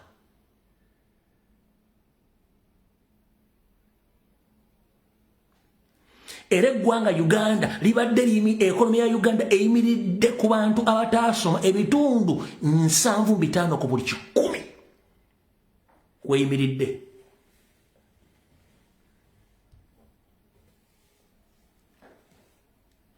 Kati njagadde nkutegeeze nti mu meeting ya tulo ya seke ya NRM ne ba discussing etteeka liri ne lyansere ne badda Amerika. Kanemba gamba nti etteeka lino kooti bwe yali erisalamu nababulidde ekyaliwo yali simu. Eyali bagaye yennyini mu kooti teyaliyo. Wabula bwe baba amazzi oddimu ne bali muddiza n'alyoka alabikako olya bye yayogedde. Amateeka ge twali tuleese sections ezimu yeekuusa ku nsonga ya kola nti omuwendo gw'abantu gwali tegukola. Naye omanyi Mungu agamba buli kintu mu kiwoobe. Bonna mwali mwalaba nga tumusire mu timbagano tutandise okugyako disipulini. Naye oli bw'agamba nti kibeere oge abantu okwevuma mu mawanga osanga ensi erikungulamu kyeyagala oba abantu batono nnyo abatanyamala nti tekinologi yadduka sipiidi okusinga legislation ne bwe twakyegislate nnyawo ngaabamu tebandamanya nti AI naye omuntu asobola munnanga okukolera ddala ka AI vidiyo nga kamulamuzi ng'ali mu loodi n'omukazi ne katambula waddira okwesunga okutuganga tumugaa munnange waliwo eddembe ly'okwogera kubanga lyeryo eddembe so abantu balimu okukimanya nti tekinologi eno gy'alaga ajja kuleetawo ebintu unauthorized influencing ezo looza mulaba tuli mu saibawe mu nsi yonna space wars so eddembe ly'okwogera lyo tuufu lungi yandibaddewo nate libaako nekkomo otherwise abantu bajja kwekubira emigere mu kkubo kati njala mbanyonyera ekintu kino mukitegeere ngenda baga ebigambo biri mu njala mbitegeere bwe kisookera ddala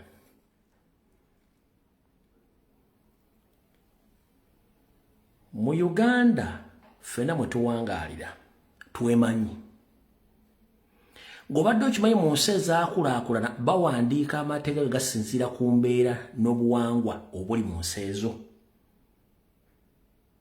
Mu Uganda oli akeera Bukezi ye n'awandiika etteeka ng'alina gw'aliwandiikira either li protecting oli nga linyigiriza ono amateeka y'enjawulo bbiri. Mu nsi ezaakulaakulana bakola amateeka nga basinziira ku mbeera z'abantu obuwangwa n'ennono na buli kimu bakolera amateeka nga beesinza ku bintu ebiri mu nsi zaabwe. Wabula mu Uganda bawandiika amateeka ng'aliwandiise akozesa feelings ze ng'agawandiika kunyigiriza muntu nga galina gwe protecting bwe batebakola amateeka mu Uganda. Okitegedde bulungi nnyo. Nze naawe njagala tukkiriziganye wano. Mu Uganda gavumenti ya Museveni yesinga obufere obuyaaye n'obutemu n'obulimba. Mwagala tugihandulinge tutya? Gavumenti ya Museveni ehalinga abawemula, abavuma, abalimba n'abakonjera. Gavumenti ya Museveni yewakana n'ebikolobero byekoze. Mwagala tugihandulinge tutya? Ekisooka mwe bennyini bannabyabufuzi abali mu Uganda, one, musumula zipu we zitalina kusumululirwa. Mugenda ku social media ne musaba nudo z'abaana ne mwebaka ku baana. Amu ne bamufunisa ebirwadde ne mbafunisa embuto ne mala ne mbeegaana.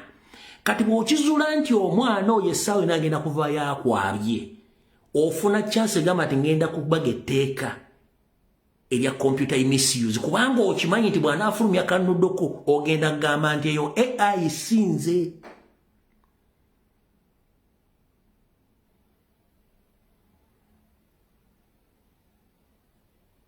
Nabagamba bbala mu mirimu gy'ali mu kukola loza mwagitegedde era sikyagabba nyumira bbala mu yaani nekyamutesa mu office mukimanyi kati ge mateeka ga Uganda bagakola. Abasajja abo n'abakazi babeera mu WhatsApp, babeera mu inbox z'abaana nga basaba noodles ne bazibawa. Abasajja babeera mu loogi ku makyana olw'eggulu. Kati wano wali okulwana kukombeso bwane. Nze ndi musanyufu nnyo. Lwaki? Ensi egenda kwesengejja nga tewali agikutteko. Ensi egenda kwesengejja nga tewali agikutteko. Nabagamba nti omuloga ayina emmere tabula batta. Omuloga Museveni ayina emmere ye. Amanyi nti abasajja n'abakazi mu Uganda baagala okwepiica bangi nnyo. Kati yalina ttuluza abepiica zaagala abawempiki. Kati buli gwolaba ng'atandise okukoga nga kkando y'omukereziya ng'ekendera. Ekimukozza Museveni akinamu omukono. Buli gwolaba ng'omuto gusebengerera manya Museveni akinamu omukono. Buli munnabyabufuzi gwolaba ng'asebengera manya Museveni amuyinamu omukono. Kubanga ye muloga ayina emmere ye nga n'abaluva baagala okulya emmere weebali ate Museveni taleka bujulizi. Era obujulizi ajja kumaliriza nga abugjeewo. Gwe tulowooza nti ekonomi yeemunywa oba nti avudde mu parliament atidde ti ekimunywa kirimu omukono ate kimunywako ne juice. Okitegedde bulungi nnyo ensonga eyo. Kati mmala ogitegeera mutegeere enkola yaabo. Uganda yeetaaga reset balifa matole setting eddeyo ku basajja abo. Mukitegedde bulungi nnyo. One, buli Muganda yenna mu nnabyabufuzi bamuwa omukazi Omunyarwanda nga mission y'omukazi Omunyarwanda kumaliriza mbuzi ezo. Buli munnabyabufuzi yenna Omuganda bamuwa omukazi Omunyarwanda nga mission y'omukazi Omunyarwanda oyo kumaliriza musajja oyo. Abagagga mu Kampala bonna balina abakazi abanya mission ya kumaliriza basajja abo. Abasirikale abanene Abaganda balina abakazi abanya mission y'abakazi abakumaliriza basajja abo. Ba minister Abaganda abasinga obungi balina abakazi abanya nga mission zaabo abakazi abanya za kumaliriza ba minister abo. N'abala. Kino kiri ku side zombi ez'abakazi n'ez'abasajja ne bantu bakimanyi tukibagamba n'akiwakanya wayite ebbanga ttono nnyo ng'atandika.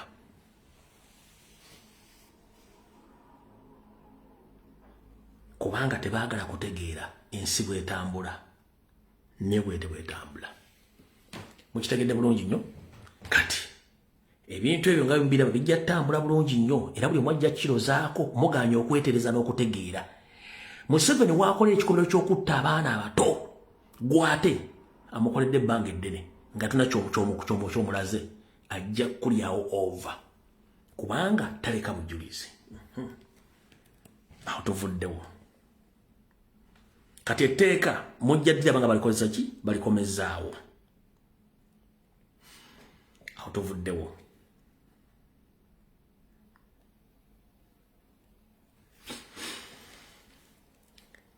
Nali wano nembagamba nakola video ku corporate abajjukira nga nkola commentary yange ku corporate nabagamba ntya njala kumanya wa mwali attentive mu kirasa eyaliwo nga nkola video nga nkola commentary banga njogera ku corporate olunaku lwe yafuluma njagala mungambe kye nayogera.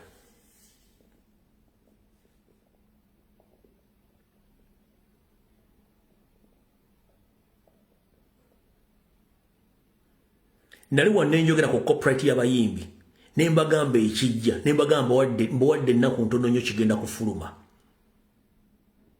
Nabagamba nti kabajjukiza baliwo. Nabagamba abayimbi muleme kusanyuka kubanga kye mwayisiza temukimanyi. Mweyitidde ekigambo wife. Njagadde kikozesa bwe kiti kubanga ekigambo wife mu luzungu kigwayo war is invited forever. Kigambo wife we kigwayo. Okusinzira mu comical statements about definitions, wife means war is invited forever. So copyright njara jiritinga n'ekigambo wife, war is invited forever. So you invited war is forever in your lives, you artists in Uganda. You didn't know the people you were dealing with. First and foremost, you sold your souls to Museveni. You sold all your rights to Museveni. Kati babatandiseeko luwanki. Mubadde eringa mukuba music wame nga teri abafaako income and expenditure teri agala kumanya. The moment babagere babadde to corporate omusolo gulumye. Kye nabagamba nti bababala. Temulina corporate, temulina right ku nyumba zammwe baazitwala mwaziguza sali musale. Kati ne concert zemugenda okubanga mutegeka oba ebivu mulina okusooka okusasula. Kaako ekyo nakibagambirawo dde wano ne mbagamba nti kino kijja. Introduce a withholding tax of 6% on public entertainment. You people, when you are doing your work, your concerts, your what, this is for musicians. The comedian. When the Baron is doing his review, so on his income, we want to take 6% of it because it is earning income. When you are doing comedy, same. When you are doing comedy, when I was young, I used to go to Theatre Bonita. Yes, I would pay, but there would be no tax charge. Now we are saying, if you are Theatre Bonita, you are charging for comedy. Then we deduct 6% withholding from you. So what if the double taxation? No, can I answer then? Can I give you, then you'll ask questions?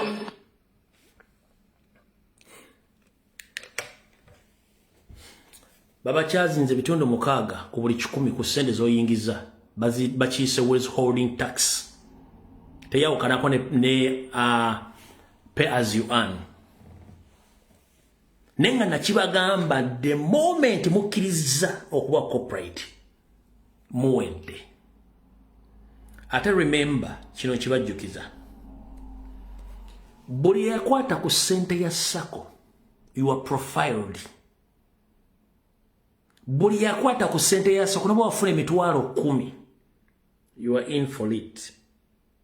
Bakulinako intelligence yonna buli kimu ate nga ne sente yimwegera tuko nga bazaagala tayo mwegera tuko babuuza nti waise emyezi 6 sente za sako twagala kumanya zazaala zaabika zamaamira mwavaamu ki sente mwazinywa mu bia na shisha bagenda twala n'akayumba ko kolina wadde akamotoka mugenda komekereza nga muze mu kyalo mwenna kubanga temwamanya nti Museveni their main interest mu Uganda is to sabotage the lives of the indigenous Ugandans economically, politically, socially nga they invite foreigners to take over from you mukirinde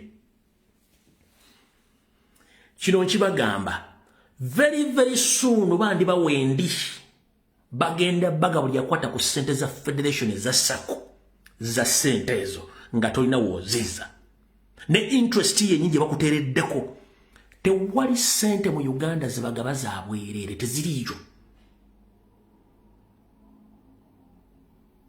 Lwaki mwakiriza ebintu bye wano mwe Kyagulanyi bwe yava music industry najja n'akyalenja Museveni yamanya nti eneriyo abaana abakambwe nnyo n'ayagala abakuŋŋaanye mugenda against ye ng'alozamu n'amusobola mwalemwa bwe mulemwa ate nga tasobola baleka mugende n'abakuŋŋaanya mwenna lumu n'abatandika obbazza mu mboozi ya sako ekigambo sako nga bw'okiwulira oluzungu mwe mulooza nti sako ziri economico nti kuŋŋaanya abantu bowa sente mwekolemu ebi no sako nga nti aba abasakolinze mwenna mulimu ki abasakolinzeeko oba bazinzeeko lumu abataddawo abalabira 1 aba agenda bakola kyabaagala 2 agenda bakontrolinga ayiteeko bamanya mwe baani kati njagala babuli official Museveni yakitegeera mwenna abayimbi apart from Robert Kyagulanyi Center muli useless idiots. Nothing you can tell him, nothing development kimusobola omugamba era politically temwina gomutiisa tabatya nako. Yamala doba kolako intelligence nga temwina any threat kuye mulinga timba mumira bumizi katacha na kyabeetaaza kwe kuleeta omusolo yabateeka mu kattu mwenna n'abazingako n'abakolako intelligence abamanyi temulina kati makulu bwamala bazwa temulina makulu temulina threat n'agamba okay kati bawe sente obateeke mu katwako bonna lumu sente ozibanga tebategedde lwaki ozibawadde then wamali waite emyezi 6 ng'oyagala bakozesa wagambe mulete sereza sako atazirina ojja kuwulira emirerembe nchiddamu tere muyimbi ali mu sako ba federation ya Kenzo oba yani threat ku Museveni taliyo politically, socially, economically temuli threat ku ye kye yali ayagala to find out who the hell are you n'akifuna kati amanyi omuntu ogwo ye Kyagulanyi kyokula temwena kyemusobola mukola ye yabakola ekintu ng'akimanyi bulungi nnyo ngera kusooka kubamanya luli mwamuli wala you are far from him kati yabakuŋŋaanya n'abateeka okumpi abamanyi mwe baani po kyovula abaana mwena balyasereza Museveni mbatunuulira Museveni akwagala nnyo ng'oli gy'oli kasita omutuukako wali oba tokyalina ky'omugamba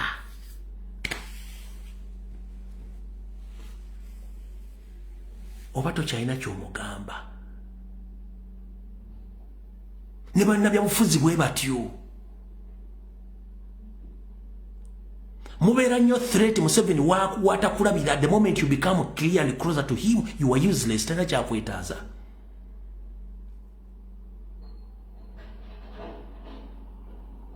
one kubanga amanyi purposely you are there for money, not because you love him. No, he knows. Museveni alina intelligence mulaga nti akalulu kano bakamukuba ebitundu 7 ku buli 100. Kitegeeza Uganda temwagala. Kati okumubeerako ku side one alina kuteeka kugulako misango gye mulina. Secondly, alina kuteekako sente zikusibe ku ye nga bwakuguddeko n'emisango olyoka otegeere nti ye yakufuga kati aba controlling by force. Yandibadde takola bintu bino singa badde tali mu kutya. Buli kyonna ekigenda mu Uganda essaawa zino Museveni ali mu kutya. Mubadde munakimanya ali mu kutya.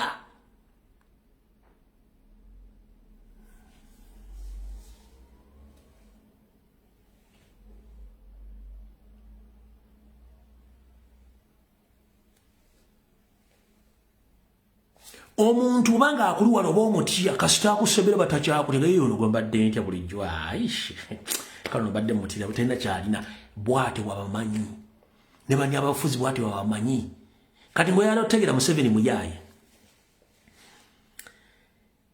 ya prejinga nti agenda kumaliza ennyumba ya Jacob Oranya n'omwana ne bamuza mu kifo ky'Oranya omwana ennyumba nga tagimaliriza Museveni nga tamaliza kubanga oluyaba eyo topic closed wantu kitaka pale kapale finish topic closed.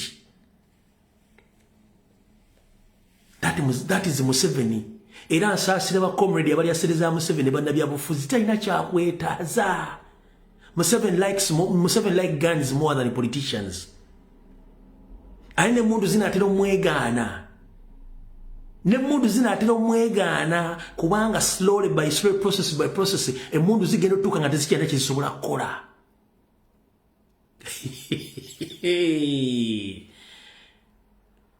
Museveni alinga taxi ze Uganda zennyini mu nsi gyafutubaddeko.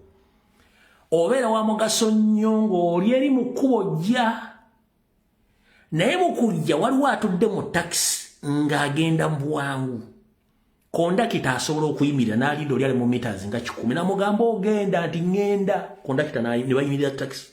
Nenga gwe yagirinye oli mbwango ogende bude kati boleekaana ennyo nga bagikyusa bagikuba ekibiina nga bagenda bakimuoli mabega reverse nga mukima nga mutuuzaamu bw'asangula ali mu distance ogenda nga ye ena baagala nnyo omuntu ali ebweru so saali munda kati gwe bw'oyingira munda oba tokyalina mugaso oye Museveni.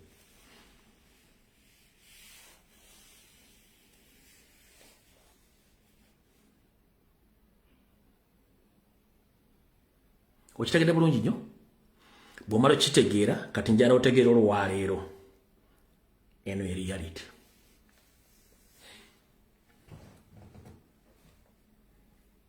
Museveni talootangako nti waliwo omuntu ali mukubira mu muzannyo gwe n'agumusinza. Museveni talootangako mu bulamu bwe nti yinza okubayo omuntu amukubira mu muzannyo gwe n'agumusinza gweguluwa. Ekisookera ddala Museveni ekintu kyasinga okutegeera mu nsi yonna bakiyita propaganda. Kyagulanyi akubye Museveni n'omuzannyo gwe gwa propaganda agumukubiramu ne gumutuulamu. Njala sooka kubuuza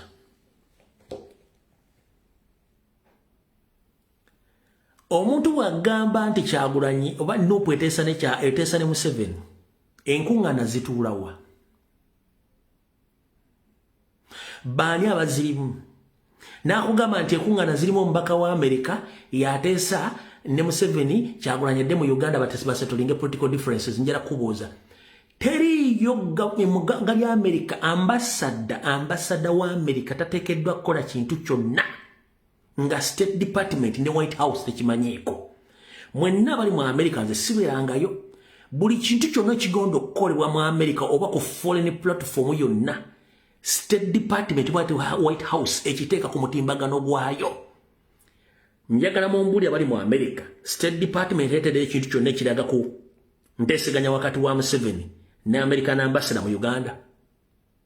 Kati yatula nagamba nga bakozesa kazimba enteeseganya zitambula bulungi nnyo era zigenda mu maaso. N'ombuuza baani be bateesa naye. Kati ogwo omuzannyo president yagukubiramu Museveni.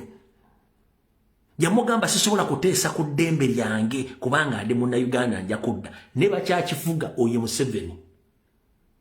Kati muganda we nkankubuusa olwaleero ekintu kyonna ekirimu eggwanga lya Amerika bwe bakigambanga funa omuntu ali mu Amerika oba omuntu amanya Amerika amateeka n'engeri yeekolamu ebintu byo byonna biyita mu State Department. State Department yeerimu buli department yonna ekola ku nsonga ez'enjawulo ekigenda okukolebwa kibeera ku mutimbagano gwabwe. Nga American Embassy bawandika ku mutimbagano gwabwe wano mu Kampala nti kino security alert oba kino tukyopenings oba kino tukikuloses oba kino bwe bateba ekintu kyonna ekitali officially posted on their social media platform or official website. That is total nonsense. Awo Museveni Kyagulanyi wamutuusizza. Kati eno ng'alagira CBS, BBS, bapresenta, NTV, Monitor bukedde mukube. Waliwo enteeseganya. Kati mmwe kibalowoozesa nti okuteesa gye kuli. Ekyo Kyagulanyi amugaa nti neddogo omuzannyo nze ngukusinga. Sina gye nteesano sina bibeeramu era sibimanyiimu. Njagala nsiya kuba nawangula njagala buwanguzi bwange n'agumubba n'agumuteera wansi. Okujjawo yenna akola ki? Alina kutta baana. Okujjawo alina kutta ki? Alina kutta baana.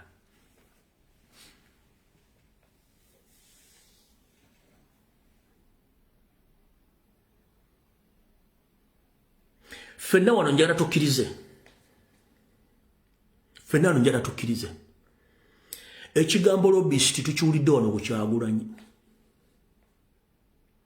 Lobbyist tukiwulidde wano ku Kyagulanyi we tukitegeeredde emirimu gy'abalobbyist ne bakola. Ffenna tuba tukimanyi. Tukiwulidde wano ne tubategeera ne tubajja ne bakuba ku mmeeza bonna tebakyalina mugaso balobbyist abawujja obunyama abadde bakuumira Museveni buyinza nga tetukimanyi. Bannabyabufuzi abadde emyaka bibadde ekigambo lobbyist mwali mukiwuliddeko.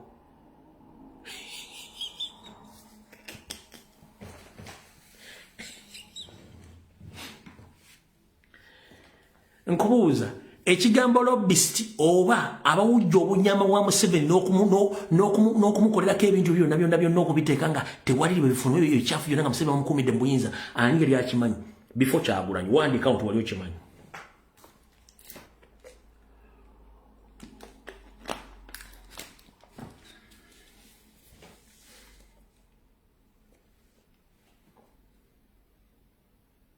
Ani abadde akimanyi before Kyagulanyi abadde akimanyi.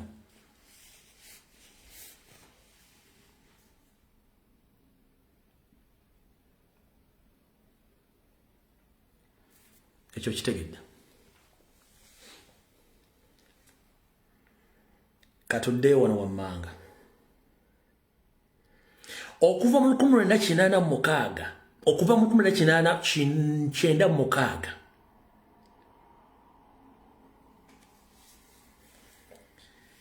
kibiina ki massively kye bakwatira ba political prisoners n'obateeka mu nkomyo ebbanga lyonna kibiina ki?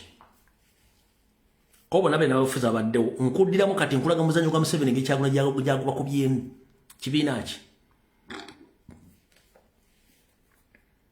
Kibiina ki?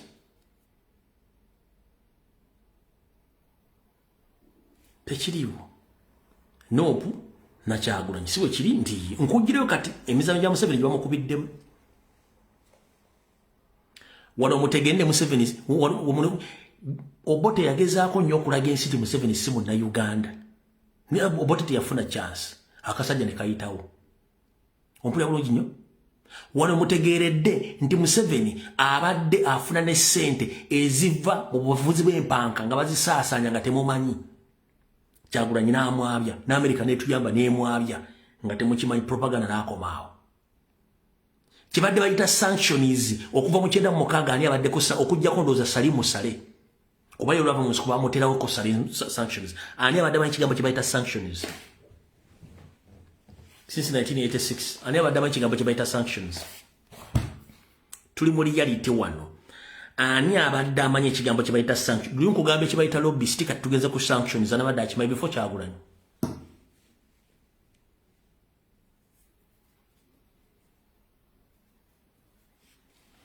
Era ombulya Museveni before Kyagulanyi wabaddewo sanctions mekeza alina.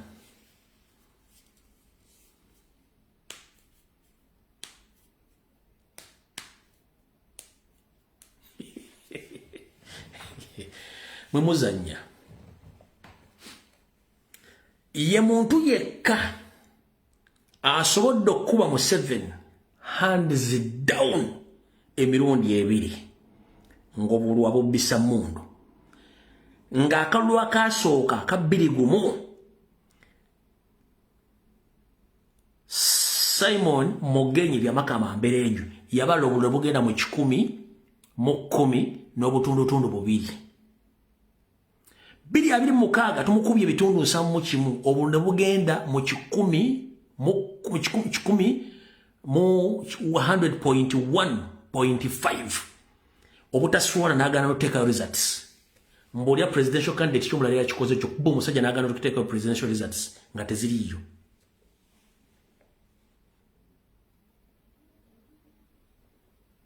Mbuulirayo ekibiina ky'ebyobufuzi kyonna kye bali bakoledde etteeka nga lye bakoledde Kyagulanyi erya protection of the sovereignty limbuulire.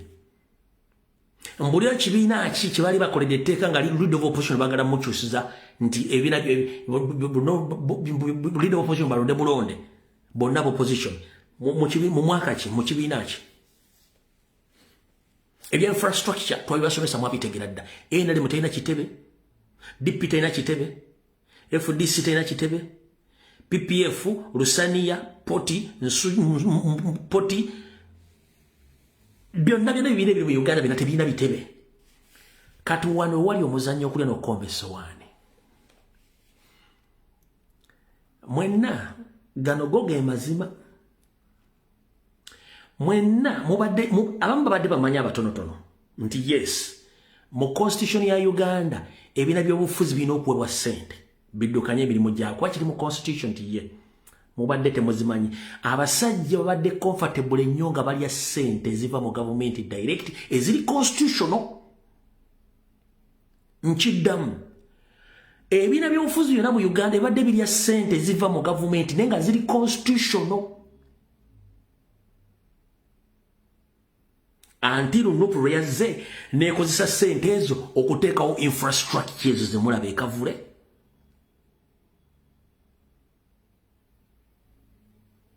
N'ebintu byonna bikoleddwa. Kibiina kye kyali kiraza ensaasaanya. Babadde balyanga ssente okuva mu 1996 nga ssente bazigabana naye nga ssente nkiddamu njera mukwate ssente zibadde constitutional nga ziri mu mateeka balina ozifuna. Wabula nga bazigabana yensonga lwaki dipping ekibiina ekibaddewo kibadde n'abaana abadde bave bakerere nga tebalina mirimu naye nga balya banywa basoma tebalina mirimu nga bali weeloofu bavuga emmotoka ez'ebbeyi ku ezo ssente mbadde temwebuuza babadde bakolanga mirimu ki. Ssente zeezo Kyagulanyi n'akulaga nti agenda balabisa abalage nti ssente zikola ekintu ABCD okulaba n'azimba ebitebe ebi n'ekyokola kiri mu process.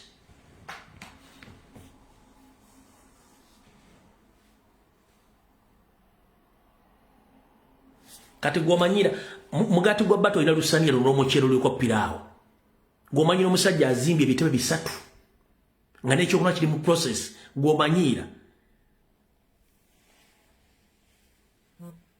Kati balina okulwana Kyagulanyi olw'ensonga nti aggyeyo kaadi zonna ze baali bakweka nti babadde bafera ebbanga lyonna.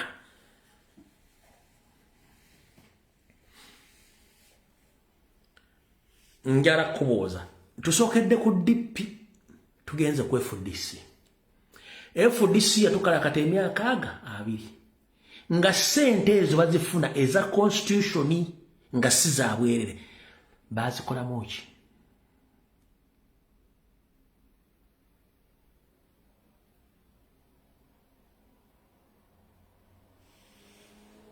Balina okukuba okufiirako wasumulula ekintu kye bali tebasuula kigenda kusumulukuka.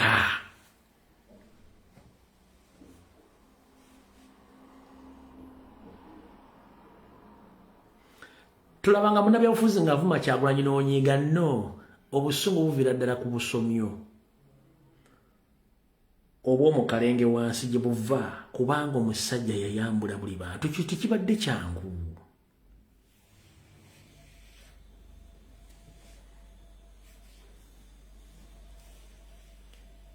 njagala munkwate bulungi mwenna kuno sente zibadde constitutional nga ziri mateeka so sindi Museveni yaziba wanno ziri constitutional ne NRM yennyini emyaka 35 ebadde efuna billions esukka mu 3 buli mwezi buli mwaka billion wakati w'omukaaga buli mwaka sente zibadde ziteekawa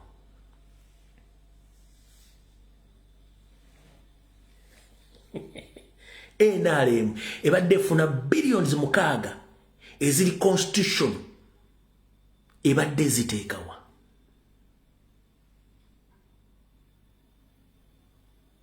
$6 billion every year ebadde ziteekawa babuuza babadde baziteekawa kati balina okufiirako akawala katokaze ku kyalo kevuga kambala bulungi nnyo kalina essimu ezebbe kasula mu kalina embwa zigenda ayo yeetunda abamalaya b'e Dubai bamalaya b'e Bangkok bamalaya b'e Thailand bebaka n'embwa biki balina okwogerera akawala ako netakatokedde kabuuzo waayo ekikola otya tamayina mulimu gwe kakola kati yembeera eri wakati wa nopu ne political parties endala omulimu mu muzannyo baagulinnyamu okitegeera balina okulwana okula nga bajja kuba mpaka kufiirawo omuzannyo baagulinnyamu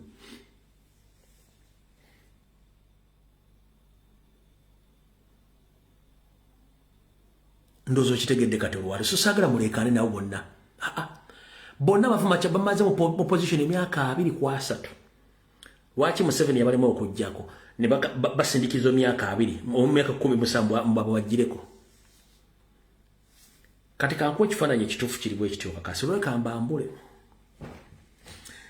National Platform yebadde ina amaanyi era ng'ekyagalina ng'ejjako Museveni by all means njagala ombulira ekibiina ekyajegattako ne kigamba ffe tugenda across the country tukuume ebitundu ebirala byonna tukuume eddiira fuma tukuume obululu nga tugenda kulwanyisa kujjako Museveni ani abagala okujjako Museveni beri begase ku Kyagulanyi akalulu akawudde begatta ku Kyagulanyi oba okuuma ddiira forms abaali bagala okujjako Museveni bakola batebalwanyisanga Kyagulanyi kana akawedde nakalo kenyini begatta ku Kyagulanyi lwaki ate gobalansa tajjeko Museveni bamuyamba mu kukuuma ddiira form oba okuteekawo demonstrations mwati Kyagulanyi gwe wakola mulimu ki under article number 1 power belongs to people. Are you a pig that you don't belong to people? The likes of Onyagwa and the other fake politicians, if I may ask. Article number 1 of the Constitution of Uganda state that power belongs to people. Are you animals? That Robert Kyagulanyi Ssentamu is an human being supposed to remove Museveni from power alone? No. Power belongs to people. What have you done to remove Museveni? You fail to join him, then you are fighting him. Are you fools? Mulibasiru. Ne article number 1 olemi okweyambisa. Muli mbuzi nti Kyagulanyi omuntu yalina okujjako Museveni mwe temuliiwo.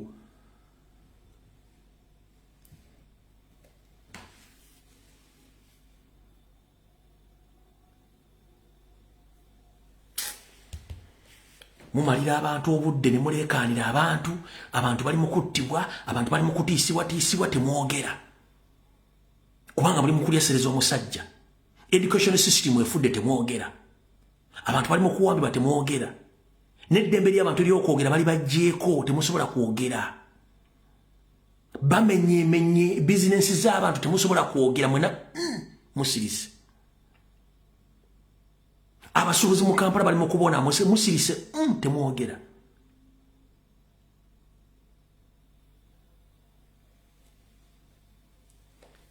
Nebiryo kabaga afe buli muntu asobola okusinkana senator, no problem. Osobola okusinkana senator ogenda mugamba amboozi ki?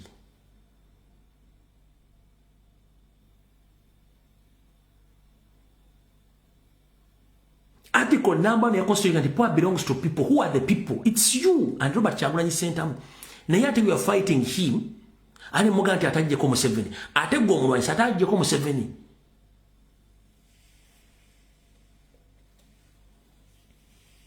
Kati ensonga zo muzitegedde mala zitegeera njira fundikira akatambi kano ngamba saba n'obuwombeefu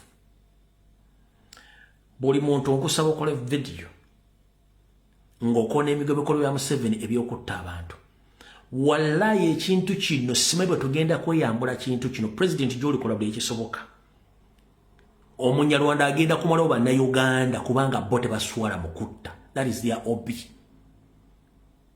Bagenda tutta bwe tutyonga abaana abato babasinga bagenda kulyetinga mawulire boko kye kibakolera tebatya kutta.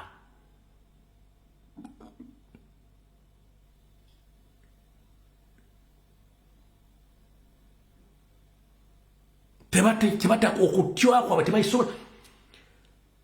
Nabanyumiriza video gyebanamiriza olunaku lwajjo y'ebintu byatuukawo eruweero nfunye feedback mpitirivu nnyo ku bantu abantu baga nti ebintu bye bakugambye bisingawo ne betubimanyi tutya buti kubyogera abasajja basaddakanga abantu baffe kwe okusuukirako balina buli kimu ngenda kutta tugenda batta luyimba lwokka tebalina solution endala no.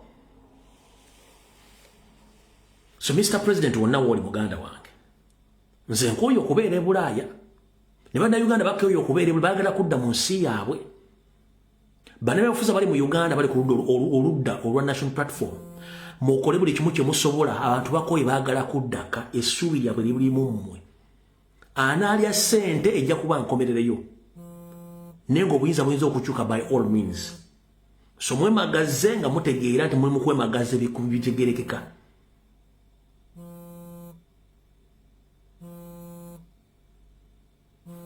Akatambi kawedde mukaba nkuumire nfundikira nsaasira famire z'abaana abattiddwa olw'okukyusa amawulire kubanga byonna sitanti zibasasudde billions zaaganye okubeera successful badde balina okunoonya key point ey'okutta abaana abato kikapikyalinga amawulire yensonga lwaki international media zipostinze mangu lwa Alan Kasujja yensonga lwaki police etuuse mu bwangu ne protecting agent wa mazo mu addressinga bulungi mbabulidde mutegedde bulungi nnyo ne mbasomesa buli kimu forensics nti omutemu yenna jjanga alina target y'okutta lwaki tasidi mansita oba omusomesa oba omukuumi lwaki asoose okwogera naki ne dimansi bano omukuumi lwaki omuntu yenna nga azze ne motive yakutta gwa sinkana yenna gwatta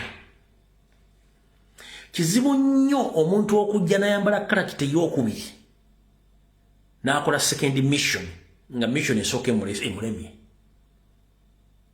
kanti kunyonyere bulungi nnyo teri muntu azze kubba mu maka n'ayingira n'atunasooka n'abasa ebyokulya bw'amala okusaba ebyokulya nabaga ati nze kubabba n'akookinga ne muti ekiriyo amenya kubirawo okutwala buli kimu kyonna ye motive esooka kizibu nnyo okugira mu motive ekimpowooze ng'olwame n'obala n'okyusa tekati nfuuse mutemu nno tekisoboka tosobola kwambala kintu ekyo mulundi gwakubiri kiba kyazze nga bwekiri n'olwensonga eyo kitalo nnyo okufiirwa abaana abo mu kukyusa amawulire njala kigamba ensi yonna eba kulyetinze diversion ebadde dedire diversion etutta obulamu bw'abaana abo n'ebirala bingi bikyajja byebagenda okukola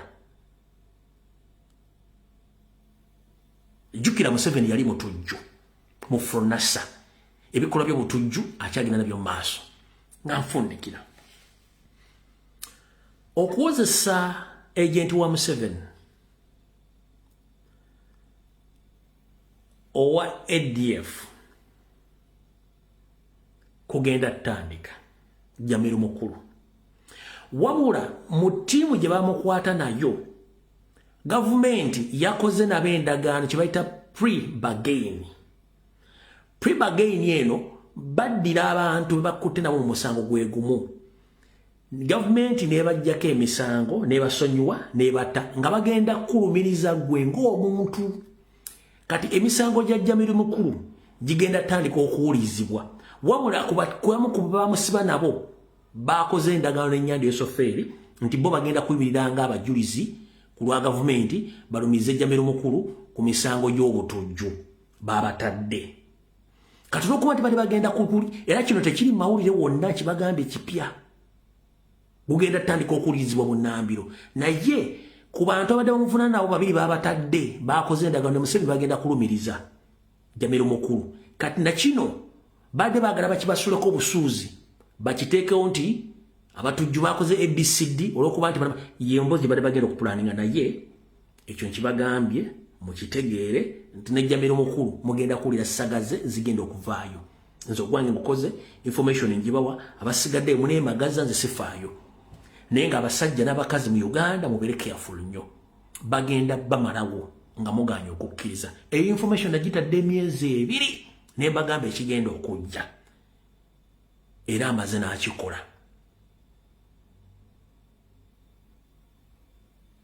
mukaba nkuumire mweraba